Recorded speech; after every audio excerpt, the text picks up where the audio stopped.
What's going on?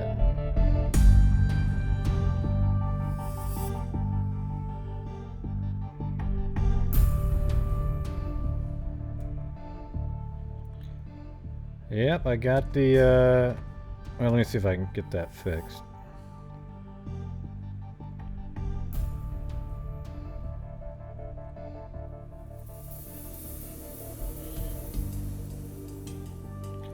Yeah, see right over here I've got the nurses who have sent mug pictures in. I don't know if, I think some may have sent mugs and a picture of themselves, but there you go. See up in the upper right hand corner there? In the doorway?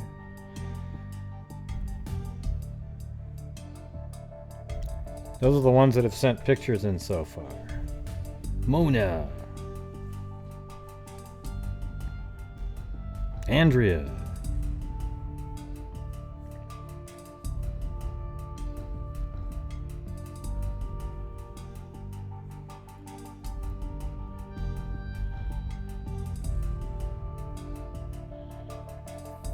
Yeah, so when you get your mug, make sure you send me a picture directly, okay? So I can put it in there.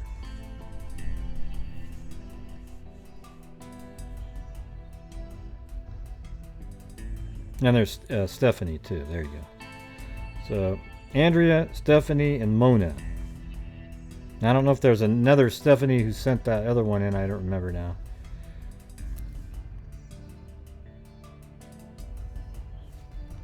Yeah.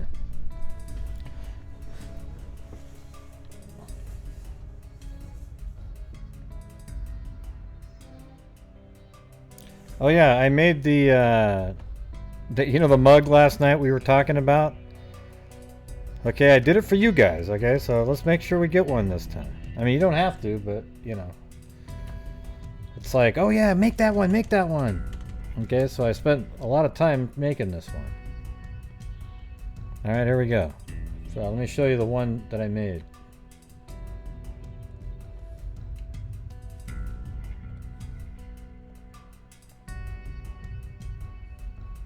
There it is, man. There's Skippy. Made from Chad upside down face. Okay. Look at that. Right there. I thought it turned out pretty good. Okay, that one, and then the dumbbell is on the other side of the mug. Okay, so on one side you got the dumbbell, Lori, and on the other side is Skippy. Okay. All right. So here's the link to that one if you're interested. But I think it'd be worth having that one. All right, there you go. Yeah, just put the link in there. Let's see, check that out. Look at that. I mean, this turned out pretty good. It doesn't look like a human being whatsoever, but you know, that's actually his chin upside down. And then I just cut it off, and it's weird how it all sort of worked out where I hardly changed anything. I actually took his real ear and I flipped it around and then put it back in place with another person's haircut from the side. So there you go. That is Skippy right there. Yes, happy Friday.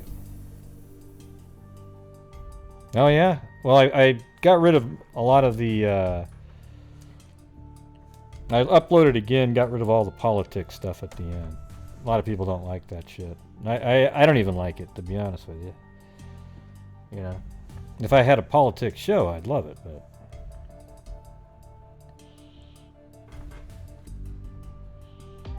So there you go. It doesn't look weird like that with the stripes on it and stuff. Thanks, Kit Kat. And there's Lori Dumbbell. But it just says Dumbbell. So it's Chad and Dumbbell.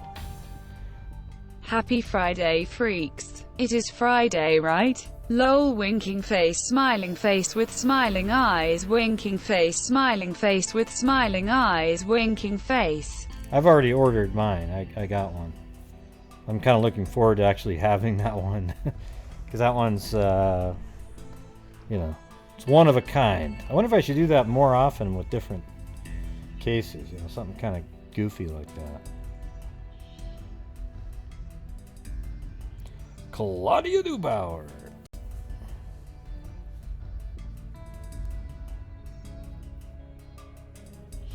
Okay, well, there you go. Those are the new mugs. I just put the link in there. Here it is again if you missed it flipping by the last time.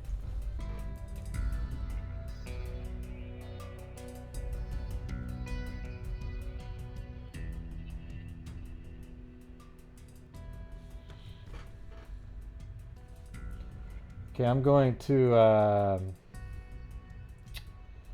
just going to get started on the Arkansas cold cases.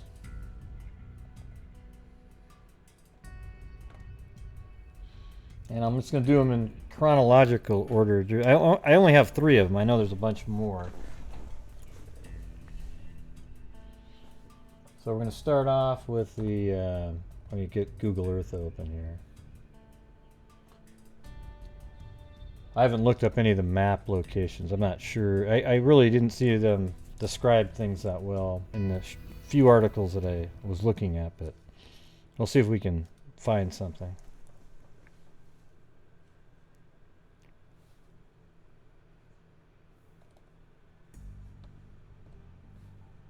All right.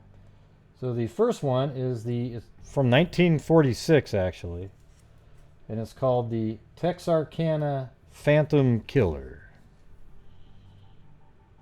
Right out of something out of Hollywood, right? So here's an article from back around that time. This is 1946, May 6th. There are 5 victims here. They are March 22nd, 1946, Polly Ann Moore, 27 years old, Richard Griffin, 29, Paul Martin, 17, Betty Jo Booker, 15. That was those last 2 were April 14th, so it was March 22nd, April 14th, and May 3rd. And he killed 5 people. And it's a serial killer because they're all killed by the same person, but they're not related. None of the victims are related. And he was like a sniper. He'd get his .22 rifle and shoot people with it in their homes. It's weird, see? There's even crazy wackos back then.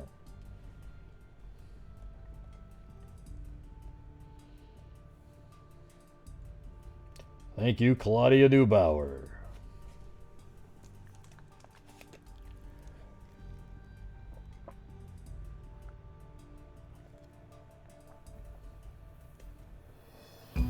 I just check anywhere, Pamela. Like, I'm going to do all 50 states. It doesn't matter. I'll probably even go back around again to Arkansas. Why not? Yeah, I'm not like the other YouTubers who just cover the same case over and over and over again until they get a bunch of subs, and then they'll pick the next hot one. I don't put pictures behind my set of all the hot cases to make it look like I was really on top of those.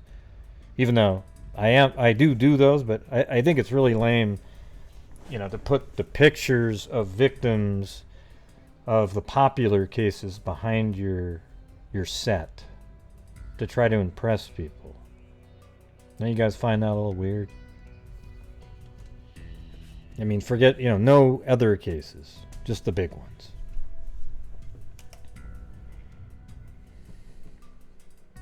All right, so here we go. I'm going to start with the Phantom Killer case here in Arkansas, 1946. May 6th, with only 3 clues, Texas and Arkansas officers today sought the slayer of Virgil Starks, a farmer and the assailant of his 30-year-old wife, as stories of a phantom killer of Texarkana spread through this border city. Hey, thanks, Candy Douglas and Andrea Ruggiero Drum, one of the nurses.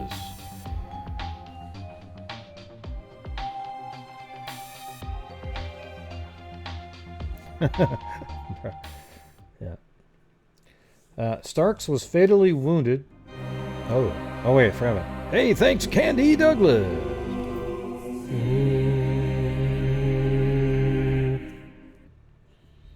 Yeah, it seems like It's a state hardly ever even talked about, really. It's interesting.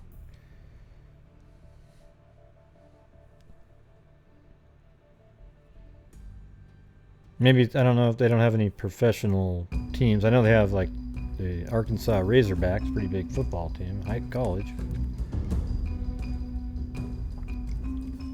But it's sort of like, you know,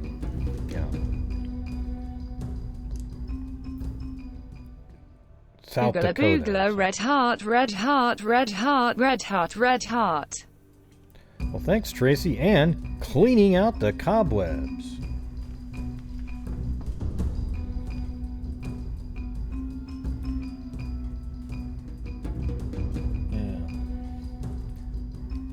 I'm not really sure how old Virgil Starks was, but Starks was fatally wounded near midnight Friday as he sat in his home, struck by a bullet fired through a window. All right, so he's in there. It's kind of a little bit like the DC sniper, you know. It's just crazy shit, right? He was in his house. He was struck by a bullet through the window. Starks' wife was shot twice in the face as she was attempting to telephone for help. Her condition is serious, but somehow she survived that. A flashlight, 22 caliber bullets, and a footprint in blood were the only clues with which officers have to work with. Well, that's kind of weird. So if there's a footprint in blood, are you saying that he went into the house? Because he was there, you know, the bullets were shot from outside, but how did a footprint in blood get in? I mean, I don't know where they found it, but if there was a footprint in blood outside, that doesn't make any sense because both people were shot inside. And so maybe the person went in after he shot them, assumed she was dead, maybe she was passed out. The slaying brought to 5.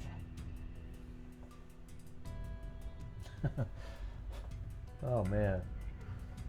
There they go again. The slaying brought to 5 the number of murders committed in the area since March 24th. On that date, Polly Ann Moore, 27, and her companion, Richard Griffin, 29, were found murdered. On April 14th, Paul Martin, 17, and his companion, Betty Jo Booker, 15, were found shot dead. So it's like he's shooting couples, killing couples, you know. Sheriff W.E. Davis of Miller County, Arkansas, said the slayer of Starks is possibly the same one who committed the previous killings. As officers combed the area, residents here were reported carrying guns for protection against the Phantom Killer. Hey, Blue, what are you growling about? Blue, calm down. There's nothing out there. Oh wait, that's not Blue, that's Chloe. My God, she's imitating Blue now.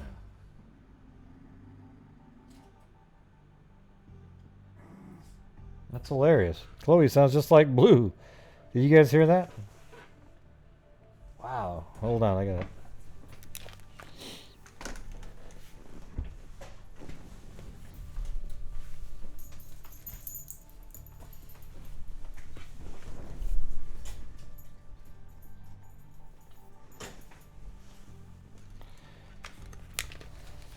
Not sure what she was doing. Crazy. Okay. Sheriff W.E. Davis of Miller County, Arkansas, said the slayer of Starks is possibly the same one. As officers combed the area, residents here were reported carrying guns for protection against the Phantom Killer. One local businessman who requested his name be withheld said, something slangs had caused an increase in business. That kind of stuff happens all the time. All right, so that was 1946, and then I actually found another article. This is like 1977 mentioning it, and then there's one that actually goes through the whole thing a little bit better again in 1977. There was more articles back then, but they're all basically the same thing. The city council has voted to file a federal lawsuit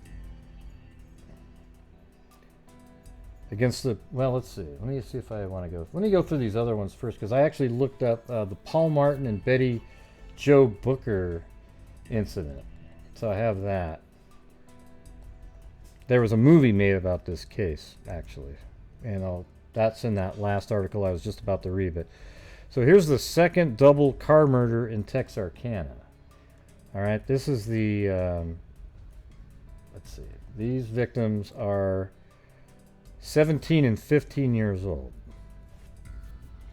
On April 15th, ballistics experts examined a handful of .32 caliber shells today in the belief that the double murder of a high school student and his girlfriend were committed by the slayer of another couple 3 weeks ago.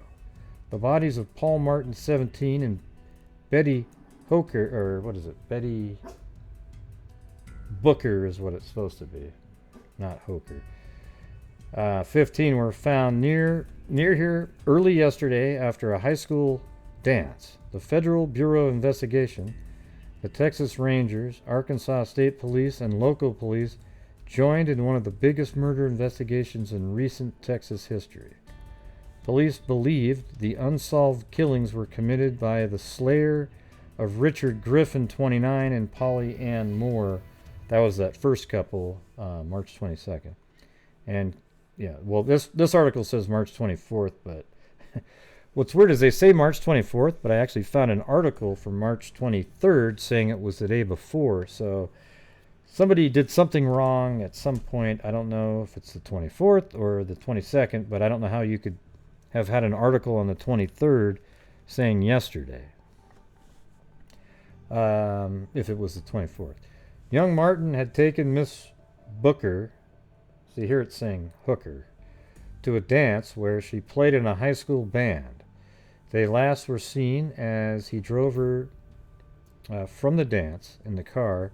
Both were members of prominent and wealthy families. Young Martin's body was found lying in a thicket at the side of a lonely country road 2 miles north of here. He had been shot in the shoulder and in the back of the head. Sounds like he was trying to run away. The girl's body was found near a desolate county lane 1.5 miles west. She had been shot in the face and heart. That's interesting. It's like a guy, he's pissed off at other people. It's a little bit like, do you guys remember that one guy, Elliot Rodger? It sort of reminds me a little bit of that guy. He was always so pissed off that no girls ever liked him. And then he hated seeing other people with somebody else. So then one day, Elliot Rodger got a gun and just started blowing away anybody. Killed his roommates first, then went around town shooting people, and then he got killed. Yeah, he had all those crazy videos that he made of himself on YouTube talking about his beliefs. Yeah, he always blamed everybody else. That's right, delusional lucidity. Investigators believe young Martin may have been shot in the shoulder while in the car, and that the assailant shot him in the back of the head as he leaped out and tried to flee. Yeah.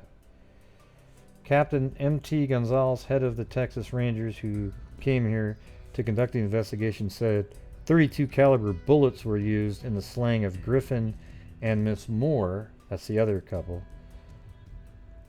Let's see. In March, circumstances of the two crimes were similar, he said.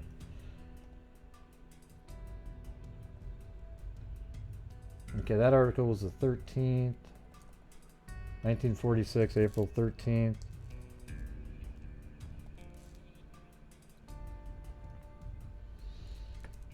April 16th, a rain-drenched crowd today attended funeral service of Paul Martin, 17-year-old youth who was the victim of a double murder Sunday. Services for the companion, 15-year-old Betty Jo Booker, now they have, also found shot to death about a mile from Martin's body. So I wonder how that happened. The guy drove off with her, and Meanwhile, the investigation continued under the direction of Texas Rangers. Gonzalez, known generally as the deadly... Oh, yeah, listen to this. See, this is 1946, you know. Cowboy days aren't too far in the past, right?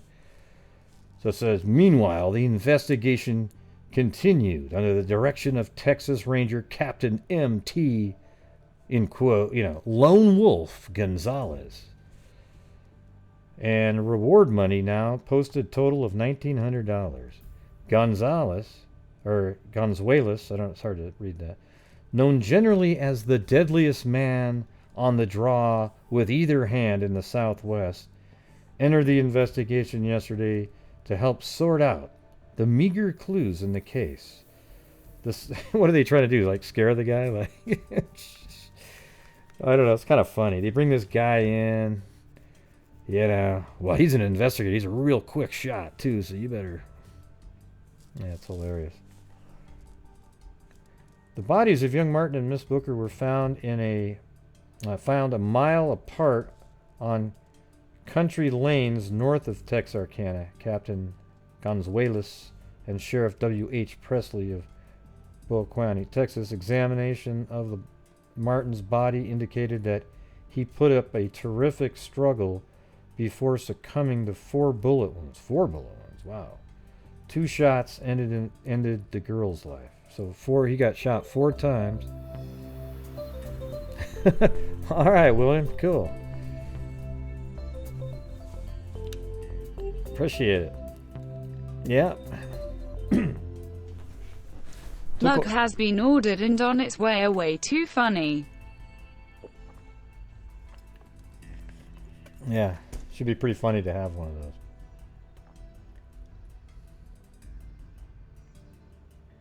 Yeah, so he was shot 4 times, man. And she was shot twice. Captain Gonzalez, Texas' most colorful ranger, has been engaged in some 40 gunfights, in which 40 gunfights? Man, I don't think there's any police officers of any kind that exist today that have been in 40 gunshots. Or what did they say that? Yeah, gunfights, in which 1 or more persons have been killed. Wow. So in all 40 of those gunfights, at least 1 or more persons was killed.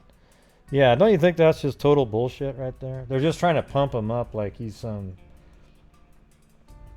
Although, you know, let's just say he's 70 years old, right? Or 60.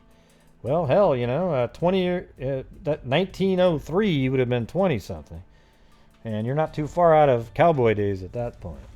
You know, that's like 1880, 1890.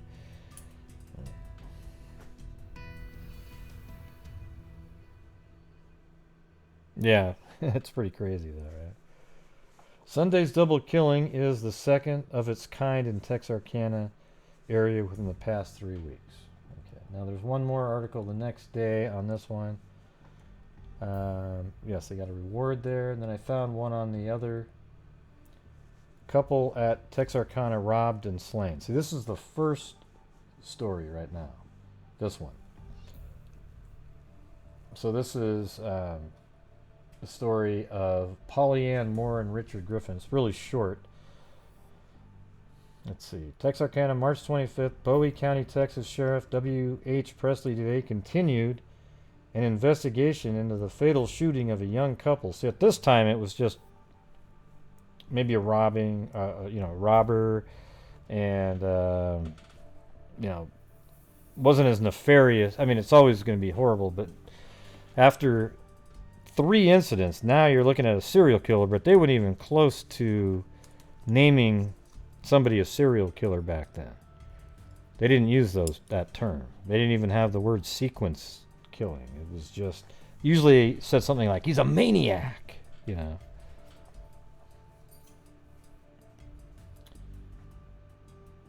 Let's see. So it's an investigation into the fatal shooting of a young couple whose bodies were found in a parked automobile near here yesterday.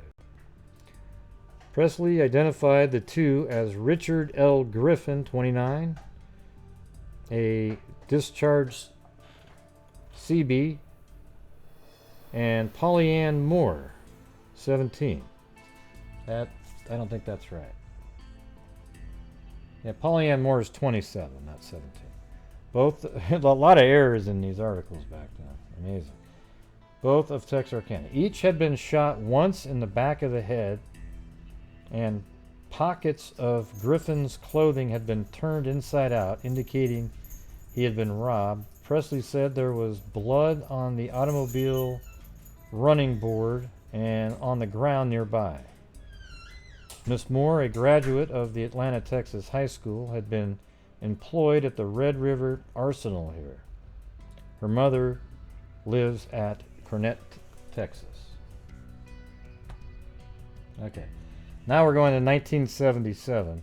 I'm sure there wasn't a ton of articles over the years, but it just remained unsolved. It says the city council has voted to file a federal lawsuit against the producer of the movie. It's called The Town That Dreaded Sundown. That's the name of the movie. It's still out there, I guess. I'm going to watch it now. The Town That Dreaded Sundown. City Attorney Joe Griffin said the suit was prompted when city officials visited Washington, D.C. and were kidded about the advertisement. Yeah, so they're pissed off because it made their town look like a scary place to go. John Stroud, an attorney for producer Charles B. Pierce, said Pierce already had asked the distributors of the film, American International Pictures, to change its advertisements, which appear on television and in newspapers. The movie is based on the Phantom Killer murders.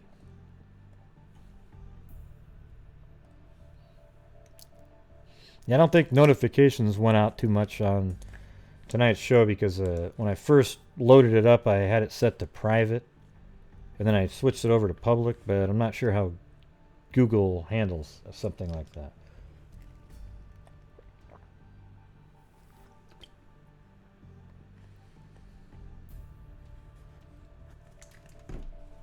Well, I want to watch the one from the 70s.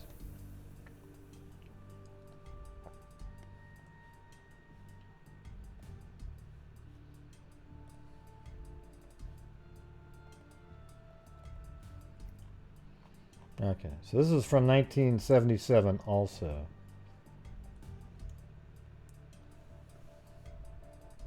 It's a little bit longer, so let's see if it has more explanation. Does a phantom killer still lurk in the streets of this city on the Texas border? City leaders say no. Of course they're going to. Well, how do you know? I mean, they haven't caught the guy. Advertisements on television and newspapers say yes. In 1946, this man killed 5 people. Today, he still lurks the streets of Texarkana, Arkansas. Say the ads for the movie. That's what the ad actually said. The Town That Dreaded Sundown. The ad is too much. That's just not true, says Mayor Harvey Nelson. There's objection that the whole thing will spread fear in the community. There are relatives of the victims still living here, and this is very unpleasant to them. The movie is based on the Phantom Killer murders, which occurred between March and May 1946. The victims were usually young people parked in lovers' lanes. The men were killed first, shot in the head. The women were tortured before they were killed. 4 of the deaths occurred on the Texas side of the border. Okay, so that makes more sense with the first case, the one with, or actually the second one, Paul Martin and Betty Jo Booker, where she was found a mile away. I was kind of wondering, like, how's that happening? But apparently they were tortured.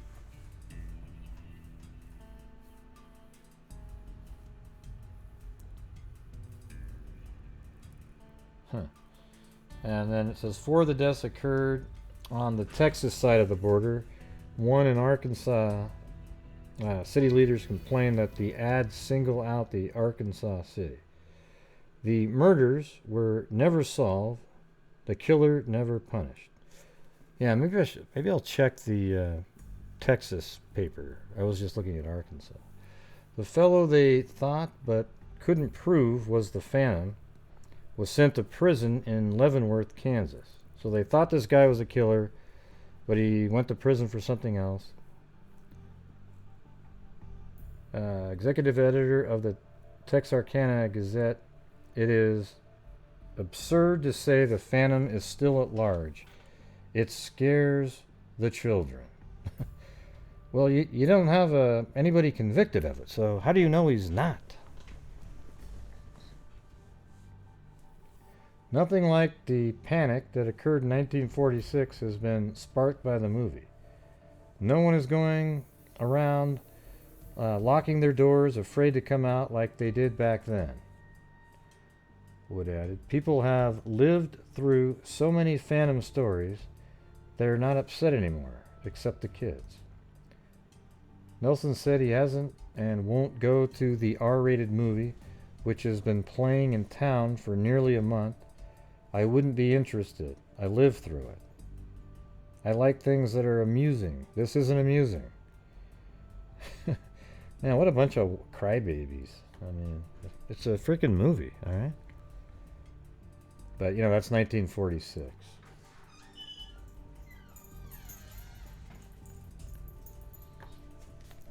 Yeah. So that's a story that's unsolved at this point. It looks like they had somebody they thought did it. He went to prison for something else, but they've never proved who did it in that case. I'm sure there's a lot more information. I should probably go back and check out the Texas newspapers for that too, but I was just doing the Arkansas portion, and I'm sure they covered it too since it was right on the border right there.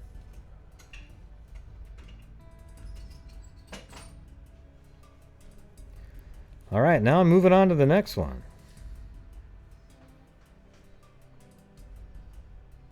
I don't know. Why does it matter why Alabama's marked on there? It's just, who cares? It's just another case, you know, it was from a while ago.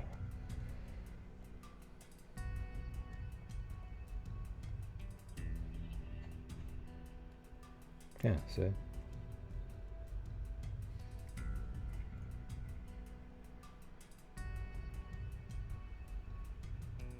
I'm sure it's for the Tracy Hallett and J.B. Beasley case that I covered a long time ago. It's just like, yeah, I know, but it just interrupts the show, and you know, it has no bearing on anything. I think what you were trying to do was feel like if I got the wrong state circled, you know. All right, so here we are. We're going to do this is 1987, Kevin Ives and Don Henry, okay?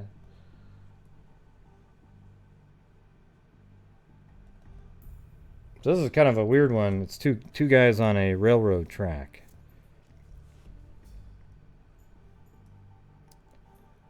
Yeah, that's why I did it, because Tracy's from Alabama, and I thought I'd circle it for her. Whistles and bells were sounded. This is 1987, this article right here.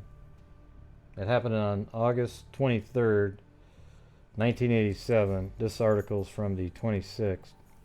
Whistles and bells were sounded as soon as the engineer of a train spotted two teenage boys lying on the tracks, but the boys did not respond, said a Union Pacific spokesman. An initial report by Dr. Fahmi Malik, state medical examiner, indicates the youths were alive prior to being run over by the train. So it said that they were alive before the train ran them over. You could speculate 10,000 things, Saline County Sheriff James Steed said Monday of the deaths of Don George Henry, 16, of Bryant, and Larry Kevin Ives, 17 of Benton. Both boys have been seniors at Bryant High School this fall. They were struck Sunday by a northbound train traveling about 50 miles an hour with 3 engines and 75 cars.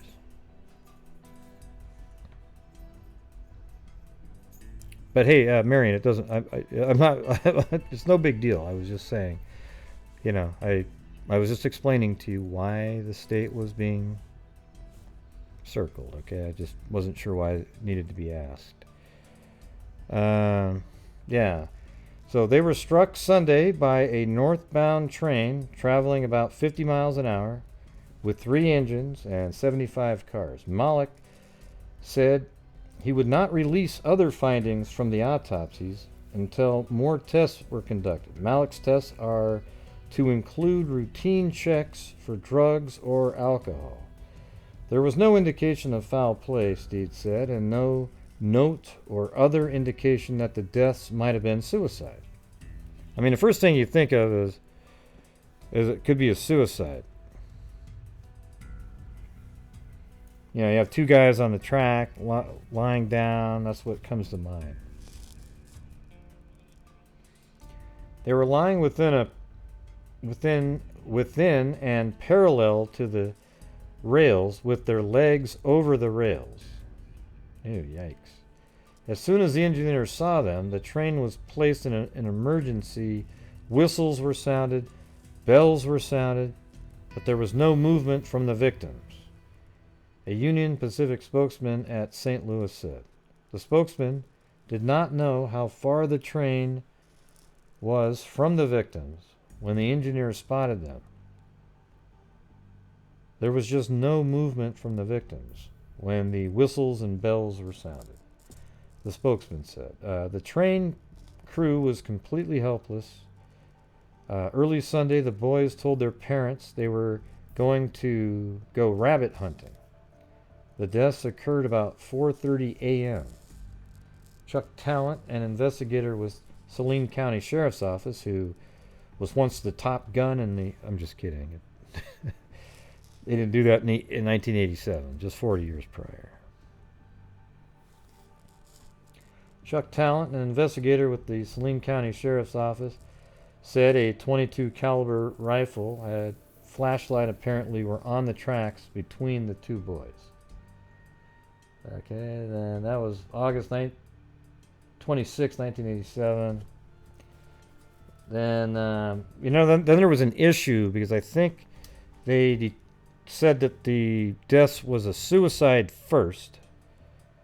Then it was moved to undetermined. And then another lawsuit eventually made it into a homicide. So, the same sort of efforts were put into, like, same thing as DJ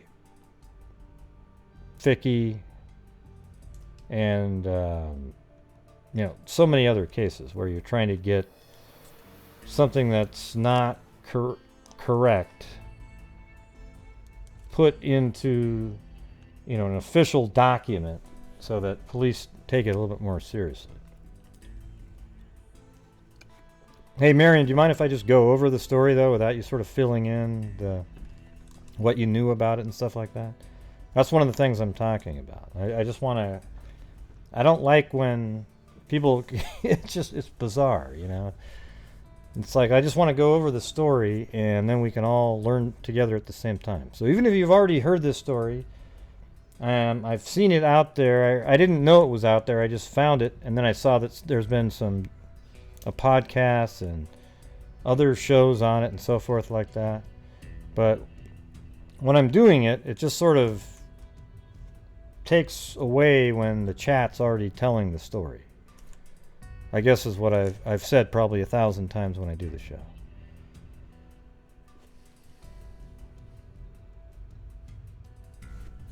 The state medical examiner reaffirmed the ruling Monday during a public hearing into the deaths of 2 Saline County teenagers that the youths were alive but unconscious when a train ran over them last August.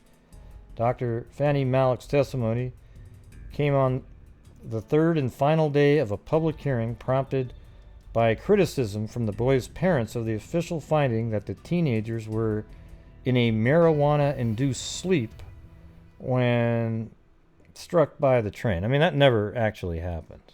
I mean, it's very rare. You'd have to smoke like a pound of pot to like literally pass out, be in a coma from it while on a railroad track. Come on. Curtis and Merville Henry and Larry and Linda Ives, all of Bryant, said they suspect the boys were murdered. At the end of Monday's session, Deputy Prosecutor Richard Garrett said he would review the testimony before deciding whether to reopen the case. Several witnesses testified that they doubted smoking marijuana could have caused, well, there you go, caused Kevin Ives, 17, and Don Henry, 16, to sleep so deeply that they did not hear the oncoming train. Malik called that testimony speculative and without substance. Let's see. 16 to sleep so deeply that they... Yeah, I mean, that really is. And quoted several authorities as saying marijuana could produce sleep or even a coma. Yeah. He said the victims took the secret with them. We, as survivors, are trying to explain it. We may never know. Malik testified that he had the option of ruling the August 23rd deaths as homicides, suicides, or accidental, and gave the teenagers the benefit of the doubt by labeling the deaths accidental after ruling out homicide. Okay, so it was accidental. He was trying to say, well, it wasn't really a suicide, it was just accidental.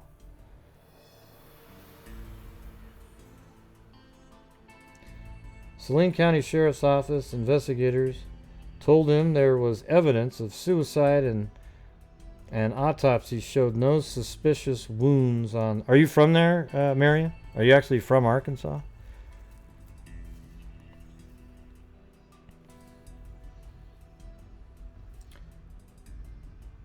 No evidence of suicide and autopsy showed no suspicious wounds on the bodies, he said. The start of Monday's hearing was delayed 40 minutes while Garrett and... I don't know if that's... Yeah, it looks like Garrett and Merrick argued whether medical laboratory photographs should be allowed into evidence.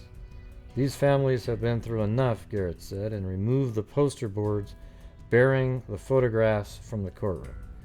Malik eventually was allowed to introduce the pictures, but Garrett permitted the families of the boys to leave the hearing room during his testimony. Garrett also asked all spectators under 18 to leave because of the picture's graphic nature and told crews from 3 Little Rock television stations not to use any footage of them. In testimony Friday, Shirley Raper, a paramedic who responded to the scene in the early morning hours of August 23rd, said she saw a pickup truck with 3 people inside in the general area of the tracks when she drove up. Garrett asked Ms. Raper why she never had mentioned the truck to county investigators, and she said she never was interviewed by them.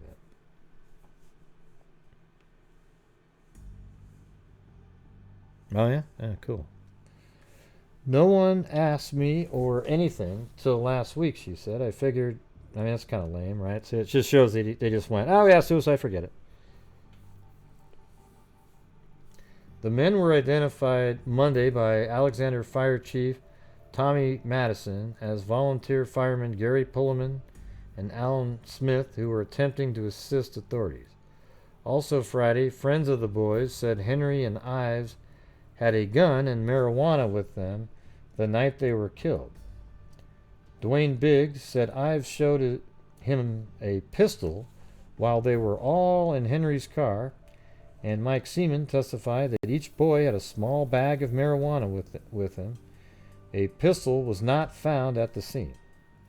Seaman said the 9 people, including Ives and Henry, had shared a total of 5 marijuana cigarettes.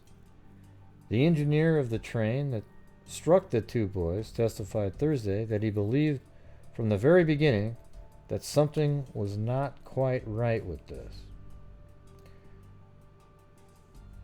James Schroyer, an employee of Union Pacific Railroad Company since 1971, said there was no muscle reaction whatsoever from either boy before the impact.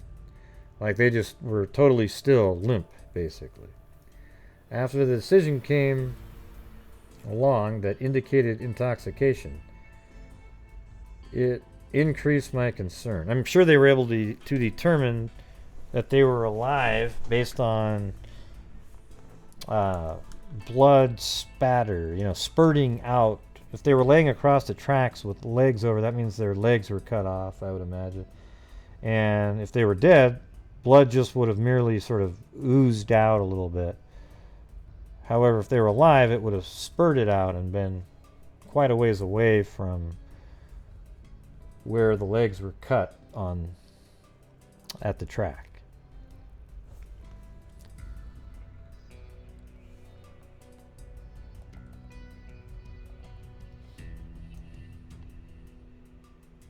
A large piece of whitish gray material containing what appears to be bloodstains has been found near the railroad crossing where two teenagers were struck as they lay across the tracks, the Benton Courier reported Monday. This is also March 1988, so we're basically 6 months later at this point. I mean, that's kind of a long time. The newspaper quoted a source as saying the clothes was large enough to have covered Kevin Ives, 17, and Don Henry, 16. The newspaper said the source requested anonymity. Oh, I did it on the second try that time. That's one word I absolutely can't say. Ives, or at least the first time. Ives and Henry were side by side when struck by a Union Pacific freight train about 4:25 a.m. on August 23rd. State medical examiner Dr. Fahmy Malik ruled the boys were in a marijuana-induced sleep. Man. On railroad tracks when they were struck by the train. Malik said autopsies on Henry and Ives indicated they had smoked a large amount of marijuana prior to their deaths.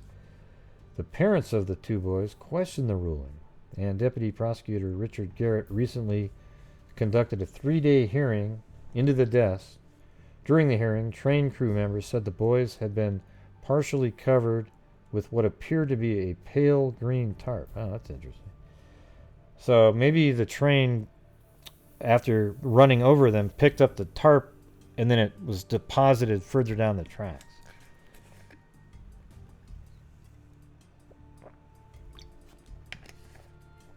Huh, that's weird. Partially covered. The newspaper quoted the source as saying the stains on the cloth would be analyzed. There was something found, and I'm not sure what it is except a piece of cloth. We haven't found anything that resembles a tarp or found anything that could be a tarp. Garrett was unavailable to discuss the case Monday. Garrett said last week that he suspects foul play in the boy's death. The investigation is continuing, he said. County investigators have persistently disputed the railroad employee's contention that a tarp was covering the boys. They have referred to it as an optical illusion. Well, how do you know? He was there, okay? One crew member said he saw the tarp near a creek bed after the boys were struck by the train and that he told deputies about the tarp while they were at the scene.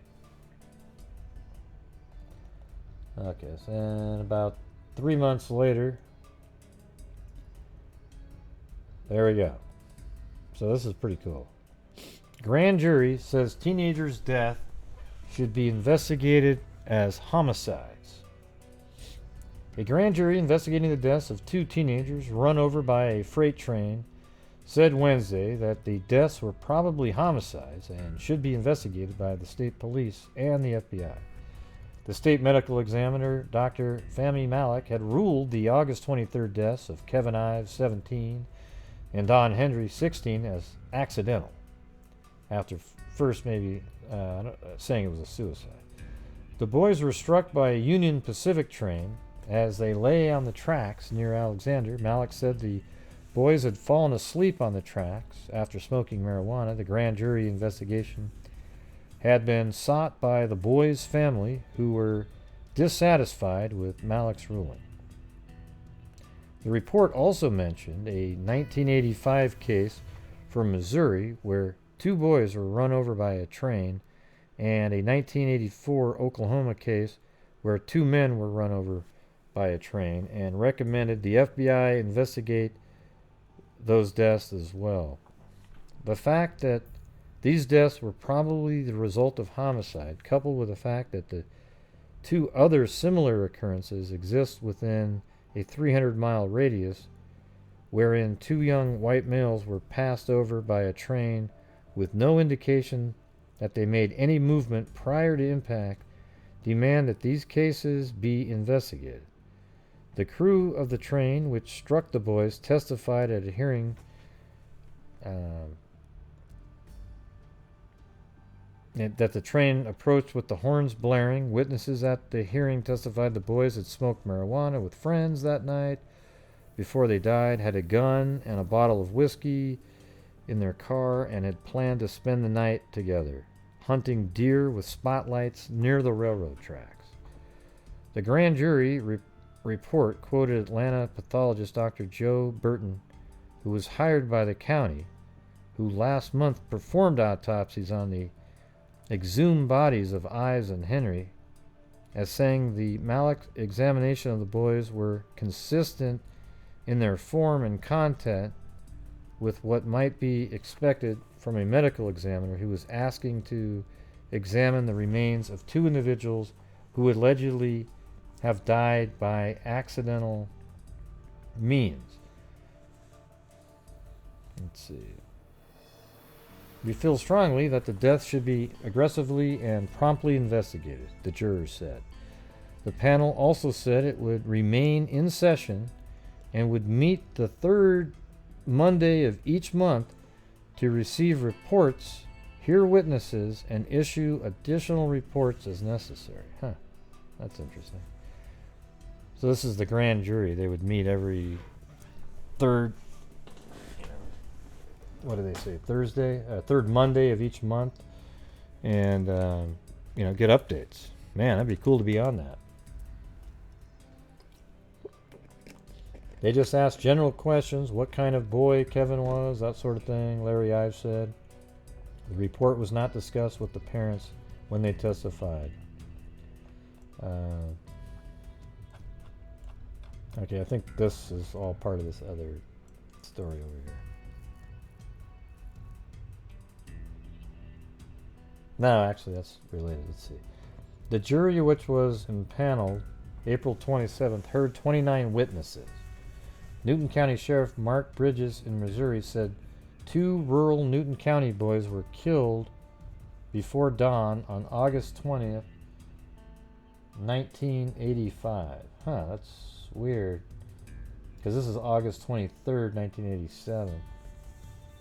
When they were struck by a train, they were either asleep or just lying there when it happened, Bridges said. Bridges said the Missouri boys had talked to some friends about trying to position themselves position themselves between the tracks so that the train would pass over them. They miscalculated the height, Bridges said. The train pulled their bodies up and ran over them. Ew. The Oklahoma deaths also occurred just before dawn on June 25th, 1984. Killed were 2 men, ages 21-26, about 50 miles from the Arkansas border. That's weird. Yeah, it doesn't sound like these guys were trying to, have fun and have it go over them. Their legs were dangling over the side of the rail, meaning they would just get chopped off. I don't think that's something you would do. Hey, thanks, Molotov. You too.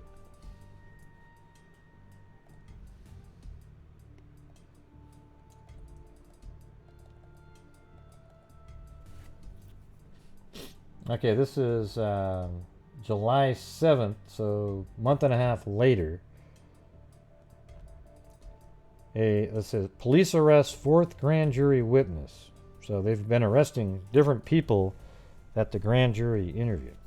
A fourth person who testified before a Saline County grand jury has been arrested. Meanwhile, the first of the four arrested pleaded guilty Wednesday to one count of delivery of a controlled substance. James Calloway, who owns a Benton used car dealership, was charged Wednesday with one count of aggravated robbery arising from an incident on October 17, 1987. Oh, so maybe these are just people that have been arrested that happen to be witnesses, but they've been arrested out there for other things that they've done, showing that they aren't really great people that the two Kevin and Don were associating with. Calloway is charged with robbing Juanita Reeves at her home near Benton. He and Richard G. Sampley are accused of following the woman home from a liquor store where she works. Sampley was arrested on the same charge June 30th. He remains jailed in Pulaski County. Tommy Lee Madison, 41, of Alexander, entered a negotiated plea and was sentenced to 30 years in prison shortly before Calloway was arrested. Madison, through his attorney, Richard Madison of Benton, agreed to enter a guilty plea before Circuit Judge John Cole of Sheridan if prosecutors would dismiss 7 other counts of delivery of a controlled substance. Madison also agreed to cooperate with the grand jury. Cole delayed formal sentencing pending Madison's cooperation. 30 years, though. Man, that's a for drug charges. Madison told the judge he purchased cocaine for a Benton Service Center employee who had not been charged. The grand jury has been investigating the 1987 deaths of 2 Bryant youths, Kevin Ives, 17, and Don Henry, 16, since April 27th. The boys were hit by a Union Pacific train at 4:25 a.m. on August 23rd while lying on a railroad track near Alexander. Neither boy indicated he was aware of the train or appeared to move, according to the train crew. The grand jury, in preliminary reports, has said the deaths should be considered a probable homicide.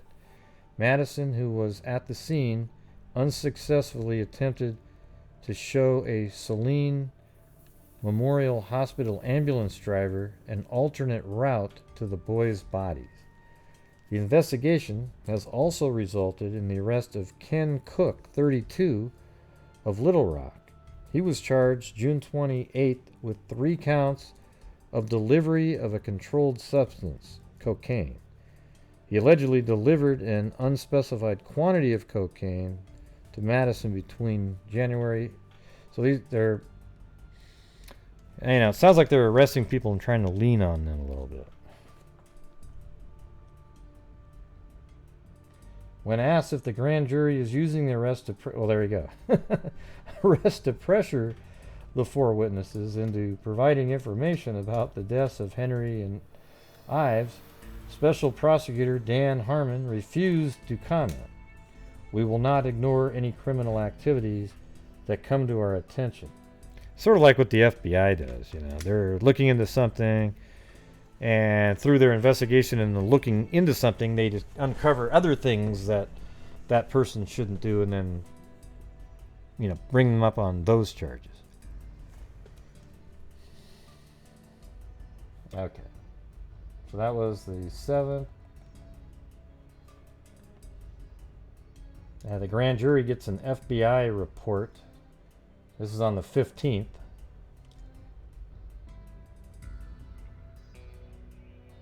Let's see.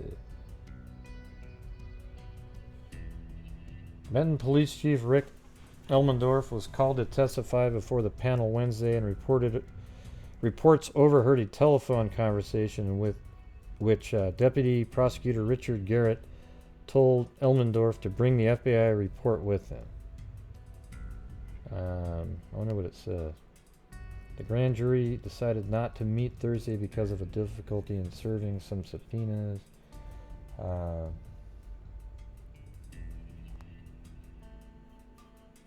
Prosecutors also declined to comment when asked if the report revealed any new details about the deaths of Kevin Ives, 17, and Don Henry, who were struck by a Union Pacific train at 4:25 a.m. August 23rd. Yeah, so they don't really give you any information, but the FBI is involved. And then 3 months later, in October 1988, and then it looks like parents of Saline County teens pleased with Unsolved Mysteries presentation. So another case that was covered by some media outlet, not a movie, but a 12-minute segment of the Wednesday night broadcast of Unsolved Mysteries. Isn't that the show with Stack, like Robert Stack? Focused on Bryant High School senior Kevin Ives, 17, and Don Henry, 16. They were struck by a Union Pacific train at 4:25, August 23rd, 1987, as they lay on a crossing near Alexander. Yeah, let's see.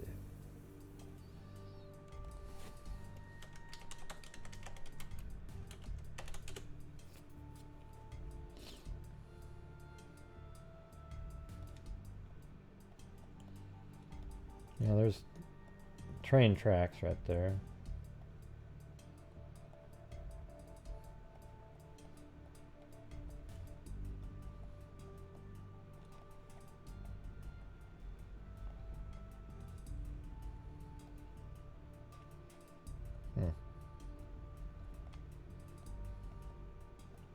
They said near a crossing, but I don't know if they mean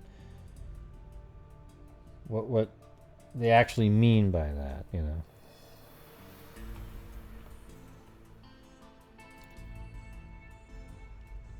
Let's see. As they lay on a crossing near Alexander. According to members of the train crew, the boys were in identical positions, did not show any awareness of the approaching train, and were partially covered by a green tarp. So now they admit that they were covered. Deputy Prosecutor Richard Garrett said he is optimistic that the show will help us bust this thing wide open. Garrett said that the program basically stuck to the facts. Perhaps it was not as detailed as it could have been. See, isn't that crazy? So you guys gave them the details and they didn't put it in there? Is that what you're saying? Or are you saying you didn't give them the details? But it was presented sequentially and they told what needed to be done. I wonder if that's on YouTube somewhere.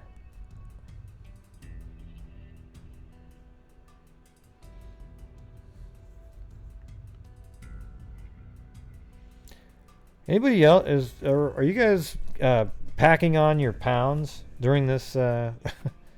It's like you just sit around and eat. That's what I'm. I mean, I'm trying to exercise, but it's getting tough. Yeah. Hey, thanks, Delusional Lucidity.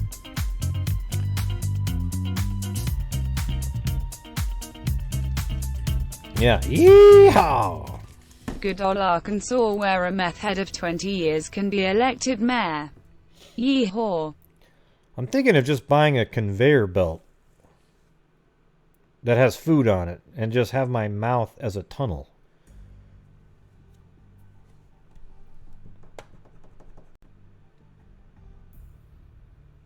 Oh, yeah?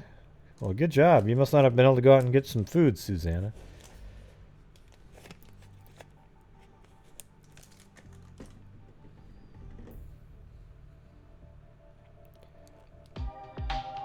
Thanks, Pamela. Naboon Kit.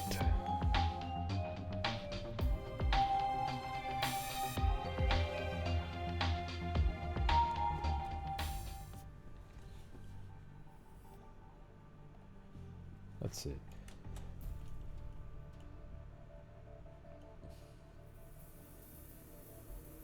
Garrett said that tips received because of the program would be pursued You never know until you check it out.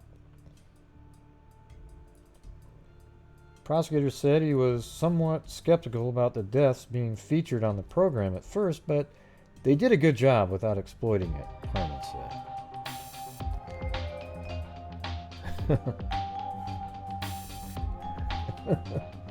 Well, I don't have anything to whine about right this minute, but I'll try to work it in. P.S. Whiny voice soon, please. What do you mean, whiny voice? I'm not ready to do the whiny voice. Why do you want me to do the whining voice?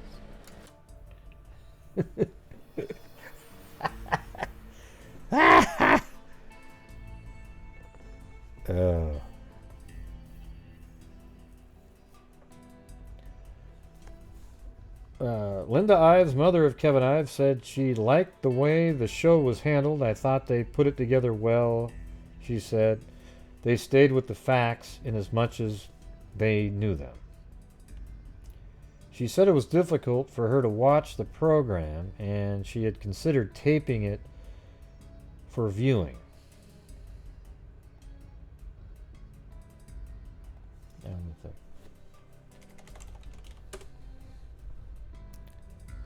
For the food belt. Thanks, Miss Skiss.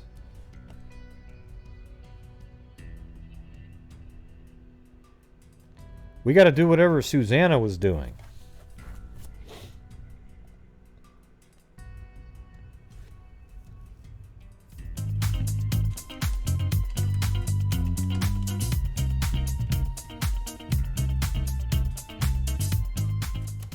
For food belt face with tears of joy growing heart.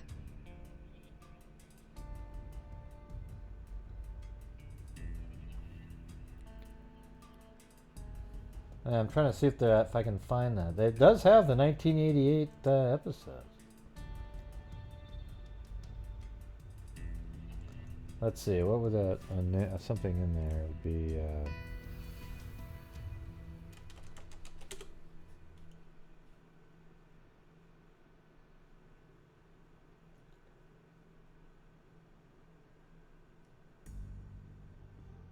trying to see if I can find that episode. Swain, Badlands.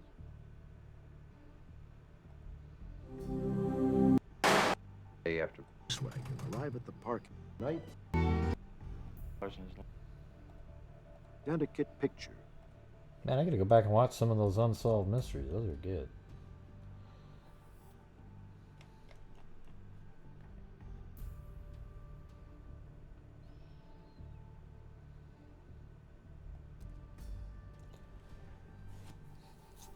Okay, Kevin Ives.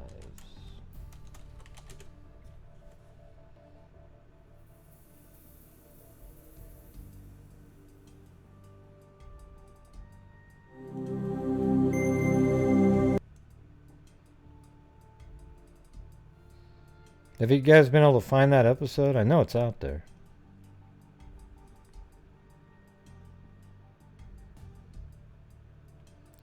Oh, probably. Yeah, just put bacon on a conveyor belt.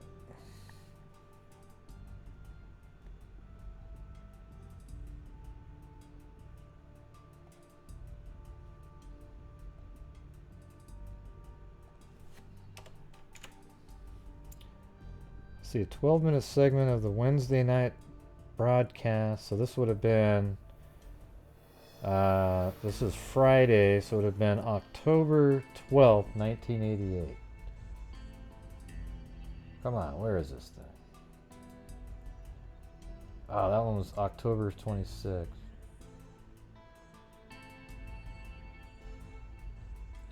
Okay, that was October. That's season 1, episode 3, so it would have been season 1, episode 1, probably. Well, I don't know. Huh. Season 1, episode 1. Okay, that could be it. This program is about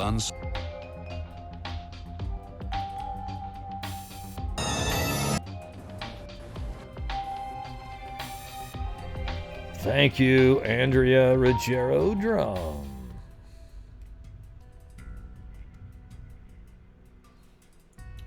Yeah, well, I found the. Okay, so it must be episode. Episode 2 is what we're looking for here. Okay. 98. Season 1, episode 2. Maybe we can just listen to it. Okay, there it is. There it is. This program. Then he unlocked the handcuffs to show. And he was. Right, let's see. Unsolved Mysteries with Robert Stack. Unsolved Mysteries.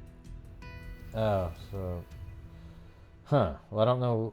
There's another Unsolved Mysteries too, but let's see if. With not Robert Stack. Okay. That much of an interest in him. About Jerry Strickland. It was with Buying a stunt that I never should have. You know, I was 26 years old then. I shouldn't have been out. investigated the he just didn't do it. 20 season. Its members in medieval. Through some. dating back 1910. Huh. not die. For over I don't know. Care about Can't find anybody it. at home but her. I would have thought that would have been it because the other one had a date prior and the other one was a date after. Well, if any of you guys find it, let me know. No, I'm not playing the theme song. The last two yeah, but I'm looking. The 1988 one is season 1. Well, it's episode 8. Oh, okay. Okay, let me try. That's weird because the date doesn't match with that.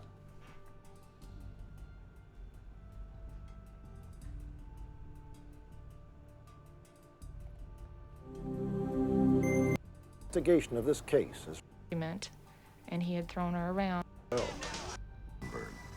Whether you're all right. by all accounts at the Like and a half that. Small for which is Yeah, it doesn't say that.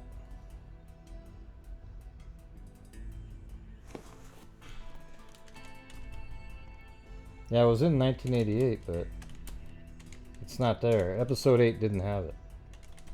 The one I just found didn't have it in there. Yeah, so it's Unsolved Mystery, 1988. Season 1, episode 8, right? Well, I just looked at it. It's not in there.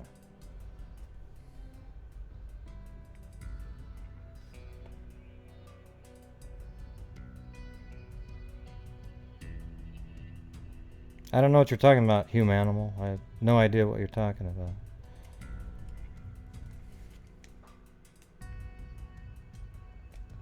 You gotta write a little bit better than that. No idea what you're talking about. Have another drink. Have another drink. Let's see. I couldn't find that. That episode 8 is right here. Look. See that? Unsolved Mysteries, Robert Stack, Season 1, Episode 8. Yeah, it's not in that one.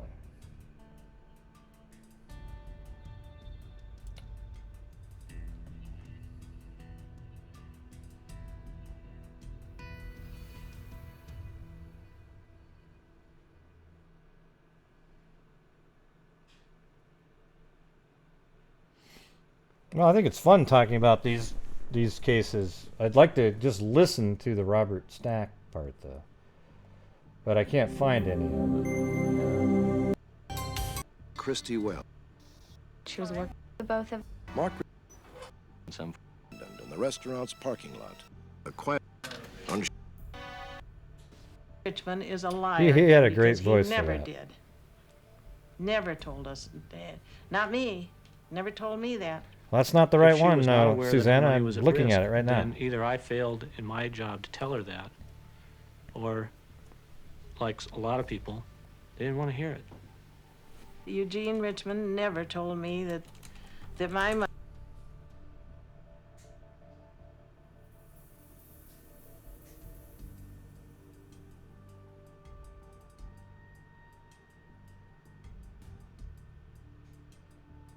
Yeah, I've seen. Let's see. Yeah, it's not in there.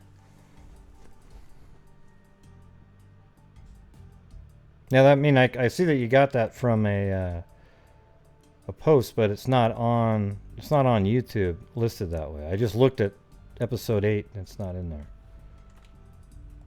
I'll type it in again. Let's try that whole thing and see what happens. Yeah, Unsolved Mysteries. That's the newer version, so that's not going to be it. Yeah. Brutal murder of a 4-year-old girl. We have with us Lieutenant Arthur. Was here after he scared.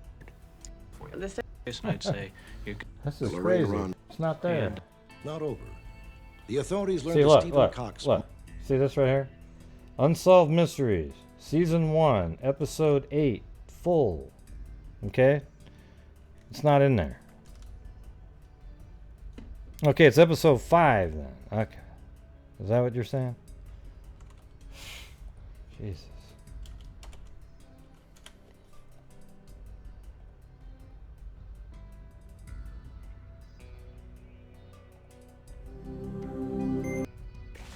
Get him up. and some Called the work on the. Who had covered them with it? Oh wait, that's could be The it. ensuing investigation unearthed an intriguing lead. Well, I couldn't believe that Kevin was not. The train was over a mile. Okay, there you go. So it's Season 1, Episode 5. Thank you. Got it. I found it myself. I got 20-minute mark. Yeah, that was frustrating. Because it looks like the thing that Susanna had was an actual cut and paste from the YouTube, from from Google somewhere, but it's not. That wasn't right.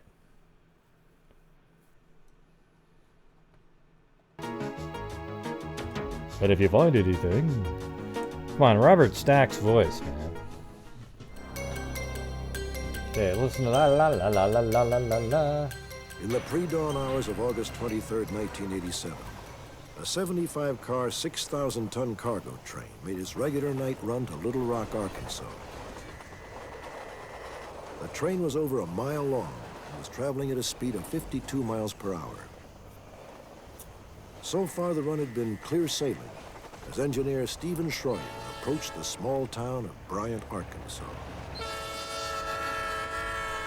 Something on the rail up there, you see that? Suddenly, Schroyer saw something in his path. He couldn't tell what it was. As his train drew closer, Yeah, it's a couple of bodies. he made the horrifying discovery that 2 boys were lying motionless across the railroad tracks. Yeah, see that? That would have cut off their legs and everything. From the time that we had placed the train into an emergency position and laid down on the horn, I would estimate about 3 to 5 seconds to impact. And that may not sound like a very long period of time, but when you're bearing down on a couple of children, it's an eternity, honestly. Despite the engineer's frantic emergency stop, the weight of the heavy cargo train carried it for a full half-mile. The boys' bodies were terribly mangled. The 2 boys were identified as 16-year-old Don Henry and 17-year-old Kevin Ives, best friends and popular seniors at the Bryant, Arkansas High School. It is extraordinary that Kevin and Don lay on the tracks without moving a muscle, while a huge freight train was hurtling towards them, blaring its emergency horn. The state medical examiner said the boys had been under the influence of marijuana, and he ruled the deaths accidental. Don and Kevin's parents could not accept that ruling.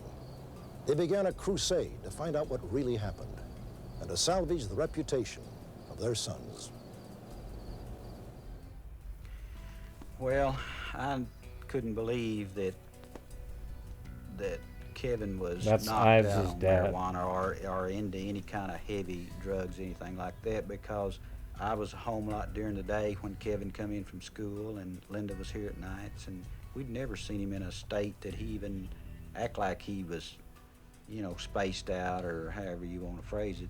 I just couldn't see any signs that he was into any kind of heavy drugs or any kind of really drugs at all. Kevin and Don were both typical teenage Kevin boys. and Don were...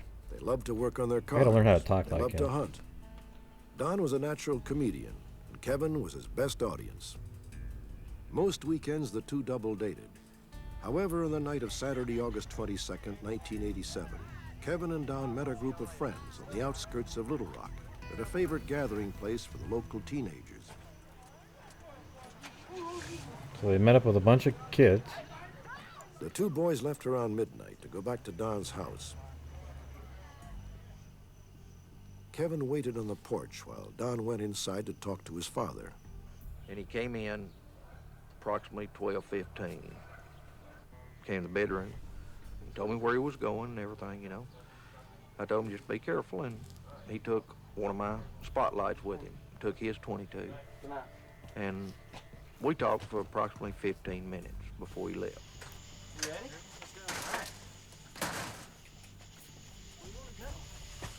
The two boys set off to go spotlighting, a form of night hunting which is illegal in Arkansas.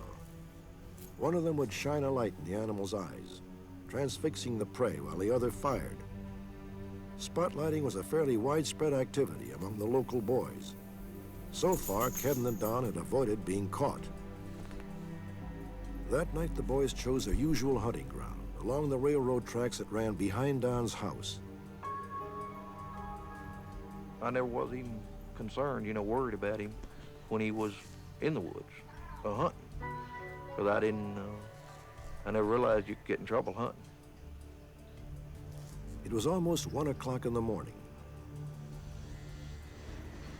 3 hours later, Stephen Schroyer's locomotive came speeding down Bryant Hill. When we were about 6 poles away from it, my conductor yelled out, "Big hole." I thought it was 4 of them were. I immediately recognized what we saw.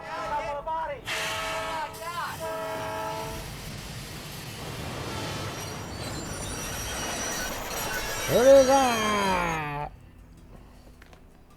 It looked like a body. That must be the guy that was driving the train. They were just laid out. The boys were lying exactly parallel on the tracks, their arms straight down by their sides. They were partially covered by a light green tarp. Lying parallel to both of them was Don's .22 rifle. Neither boy was moving. And I started laying down on the diesel horn. And I got no reaction, none at all. Not so much as a flinch. And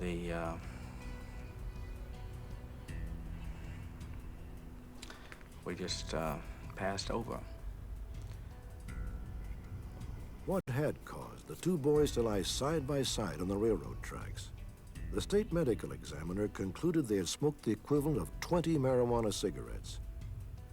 He determined that Kevin and Don had been in a deep sleep induced by the drug and had never heard the oncoming train.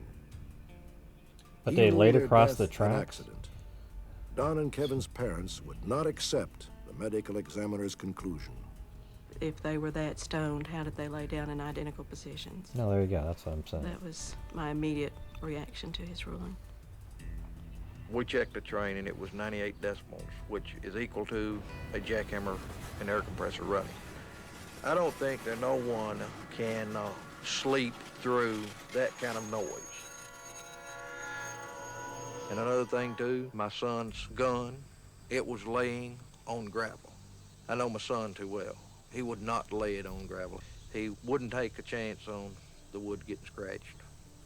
We hired a private investigator to trying to find out what happened. Every time he would try to find out something, it seemed like he would meet resistance from different authorities and everything, and we weren't getting anywhere. 5 months after their sons were killed, Don and Kevin's parents held a press conference.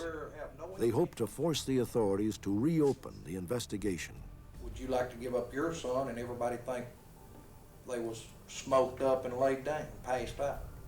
No, I don't think anyone wants to give up their kid unless that is honestly proved to be the truth. Then you have to accept it. At this point, it has not been proved to us. The day after their press conference, the investigation was officially reopened. Newly appointed prosecutor Richard Garrett had the boys' bodies exhumed for a second autopsy to be performed by a noted expert. This doctor concluded that together, the boys had smoked not 20, but between 1 and 3 marijuana cigarettes. He also found evidence to indicate that one boy was already dead and one unconscious when the train hit them. In July of 1988, a grand jury reversed the medical examiner's original finding of accidental death and officially ruled the boys' deaths probable homicides. Prosecutor Garrett then focused on the green They actually tarp. had some of the same articles. Neither boy owned such a tarp. in this. Who had covered them with it, and why? All 4 of the people on the train who were able to observe the scene prior to the accident stated that the boys were partially covered by a green tarp. See what you can find. I'll go ahead and call it in. Police who searched the scene later denied that engineer Schroyer had even told them about the tarp. They even questioned its existence. That, to me, would be like questions of the existence of the boys on the track. Yeah, they were covered up with a tarp. Because what's real is real and what's not is not. And that's, you know, it was there as well as the boys. I can understand 2 people laying down on a railroad track. I can understand 2 people laying down and cover themselves up with a tarp. Where would the tarp come from? I am convinced that the tarp existed. The tarp, however, was never found. The ensuing investigation unearthed an intriguing lead. 1 week before the boys were killed, a man wearing military fatigues had been spotted in the vicinity. His behavior had aroused suspicion, and when police officer Danny Allen stopped to question him, the man opened fire. I got up from the seat, the subject was gone. And 5 minutes later, Saline County showed up and we searched the area and never found the subject. On the night Kevin and Don died, witnesses again reported seeing a man in military fatigues. This time he was leaving town, heading down a road less than 200 yards from the spot where the boys' bodies were run over. Police have been unable to locate him. 6 weeks after the investigation was reopened, Richard Garrett came up with a strangely similar case. In Hodgen, Oklahoma, just 200 miles west of Little Rock, 2 young men lying together on the railroad tracks had been run over by a locomotive in 1984. They were lying motionless on the tracks in a position nearly identical to Kevin and Don's. Huh. Crazy. I think that someone took these boys' lives. They incapacitated one of the boys and then felt like they had to do something to the other one. And then to cover their tracks, laid the boys on the railroad track and covered them up with a tarp. The reason why they did that, I'm not sure. What I'm hunting for is the reason why they did it. I've never carried a gun in my life, but since we've started working on this thing, I am carrying a gun. Because I do feel like that my life could be in danger at some point in time. Whatever it takes, however long it takes. As long as there is anything to investigate, as long as there is anything to work on, we'll do it.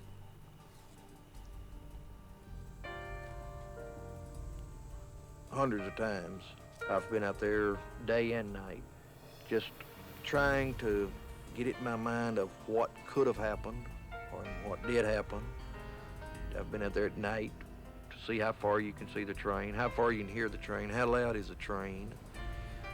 I basically think that they walked up on something that they was not supposed to see.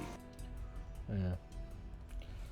In this other article right here, man linked to teen's death pleads guilty to drug charges. This is 1990. But obviously this case is still open, so this didn't lead to anything. But it said the guy's name is Criswell. Criswell has been in custody without bail since June, partly because of testimony by his former girlfriend, Kathy Brighttop. She said during a May 25th hearing for Criswell that Criswell told her that Kevin and Don, the two kids that died on the tracks, were killed when caught trying to steal drugs, and that he and 3 other men carried their bodies to some railroad tracks near Alexander. The bodies of Ives, 17, and Henry, 16, were found side by side on the railroad tracks after they were struck by a Union Pacific train, where they were ruled accidental and then switched. Yeah, so I don't know. That obviously didn't lead to anything because it's still unsolved.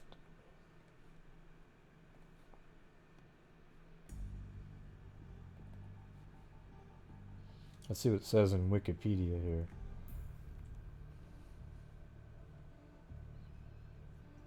Those on the train reported the incident to law enforcement at 4:40.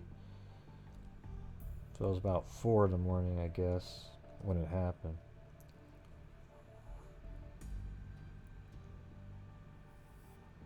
One week before the boys died, a man wearing military fatigue, yeah. The usual theory given about the boys' death, believed by Linda Ives, involves drug trafficking. The theory is that the boys came upon a drug drop from an airplane similar to Barry Seal's operation near Mena and were murdered. Now, that's sort of similar to what that other guy said. You know, maybe he was one of the ones that was supposed to pick up the drugs that were dropped, and he was one of the ones that dumped the bodies on the track.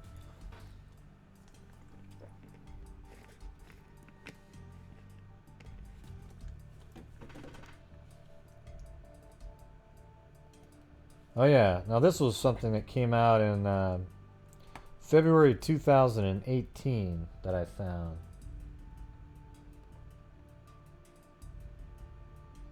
Yeah, I thought this was interesting.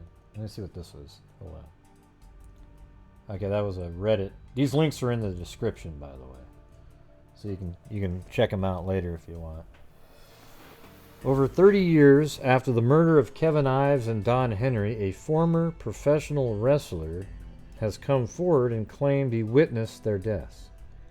In a video posted on January 23rd, Billy Jack Haynes, well, let's see. Now, wouldn't that be crazy if that's on YouTube?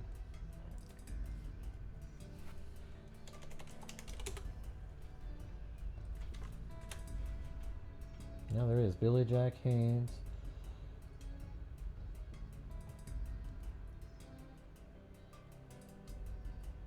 Oh, on the boys on the track. There you go. January 23rd. Huh. Yeah, so this guy's actually talking about that. They maybe only had the equivalent of 2 or 3 joints in their system, and that wouldn't have explained the garbage bag. And then I guess a private investigator who was doing some investigating. Arkansas State police officers that were stealing drops. They stole up to $2 to $4 million is what I was told. And so to make that kind of money, I would. Yeah, let me go through this. Ladies and gentlemen, this bout, 1 fall, 20 minutes.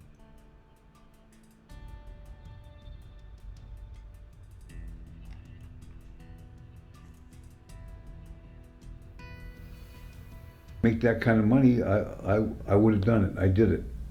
I'm guilty. But that's not the way it happened, you know. There ended up being, I was there at the drop site. It says right here, I come with no mask, I come with no hidden voice, said Haynes in the video. I come to you straight face to face. Let's see, question the suicide ruling and the narrative surrounding the kid. I come with no mask, I come with no hidden voice, said Haynes. I come to you straight face to face because this is reality, man. Haynes said he was compelled to come forward after the shooting death of Seth Rich, who was an employee of the Democratic National Committee. Several conspiracy theorists online have tried to connect Rich's death as well as the boys on the track to the widely debunked Clinton body count conspiracy theory. Yeah. Well, it's there's a documentary called The Clinton Chronicles. It's pretty interesting on YouTube. It's really old.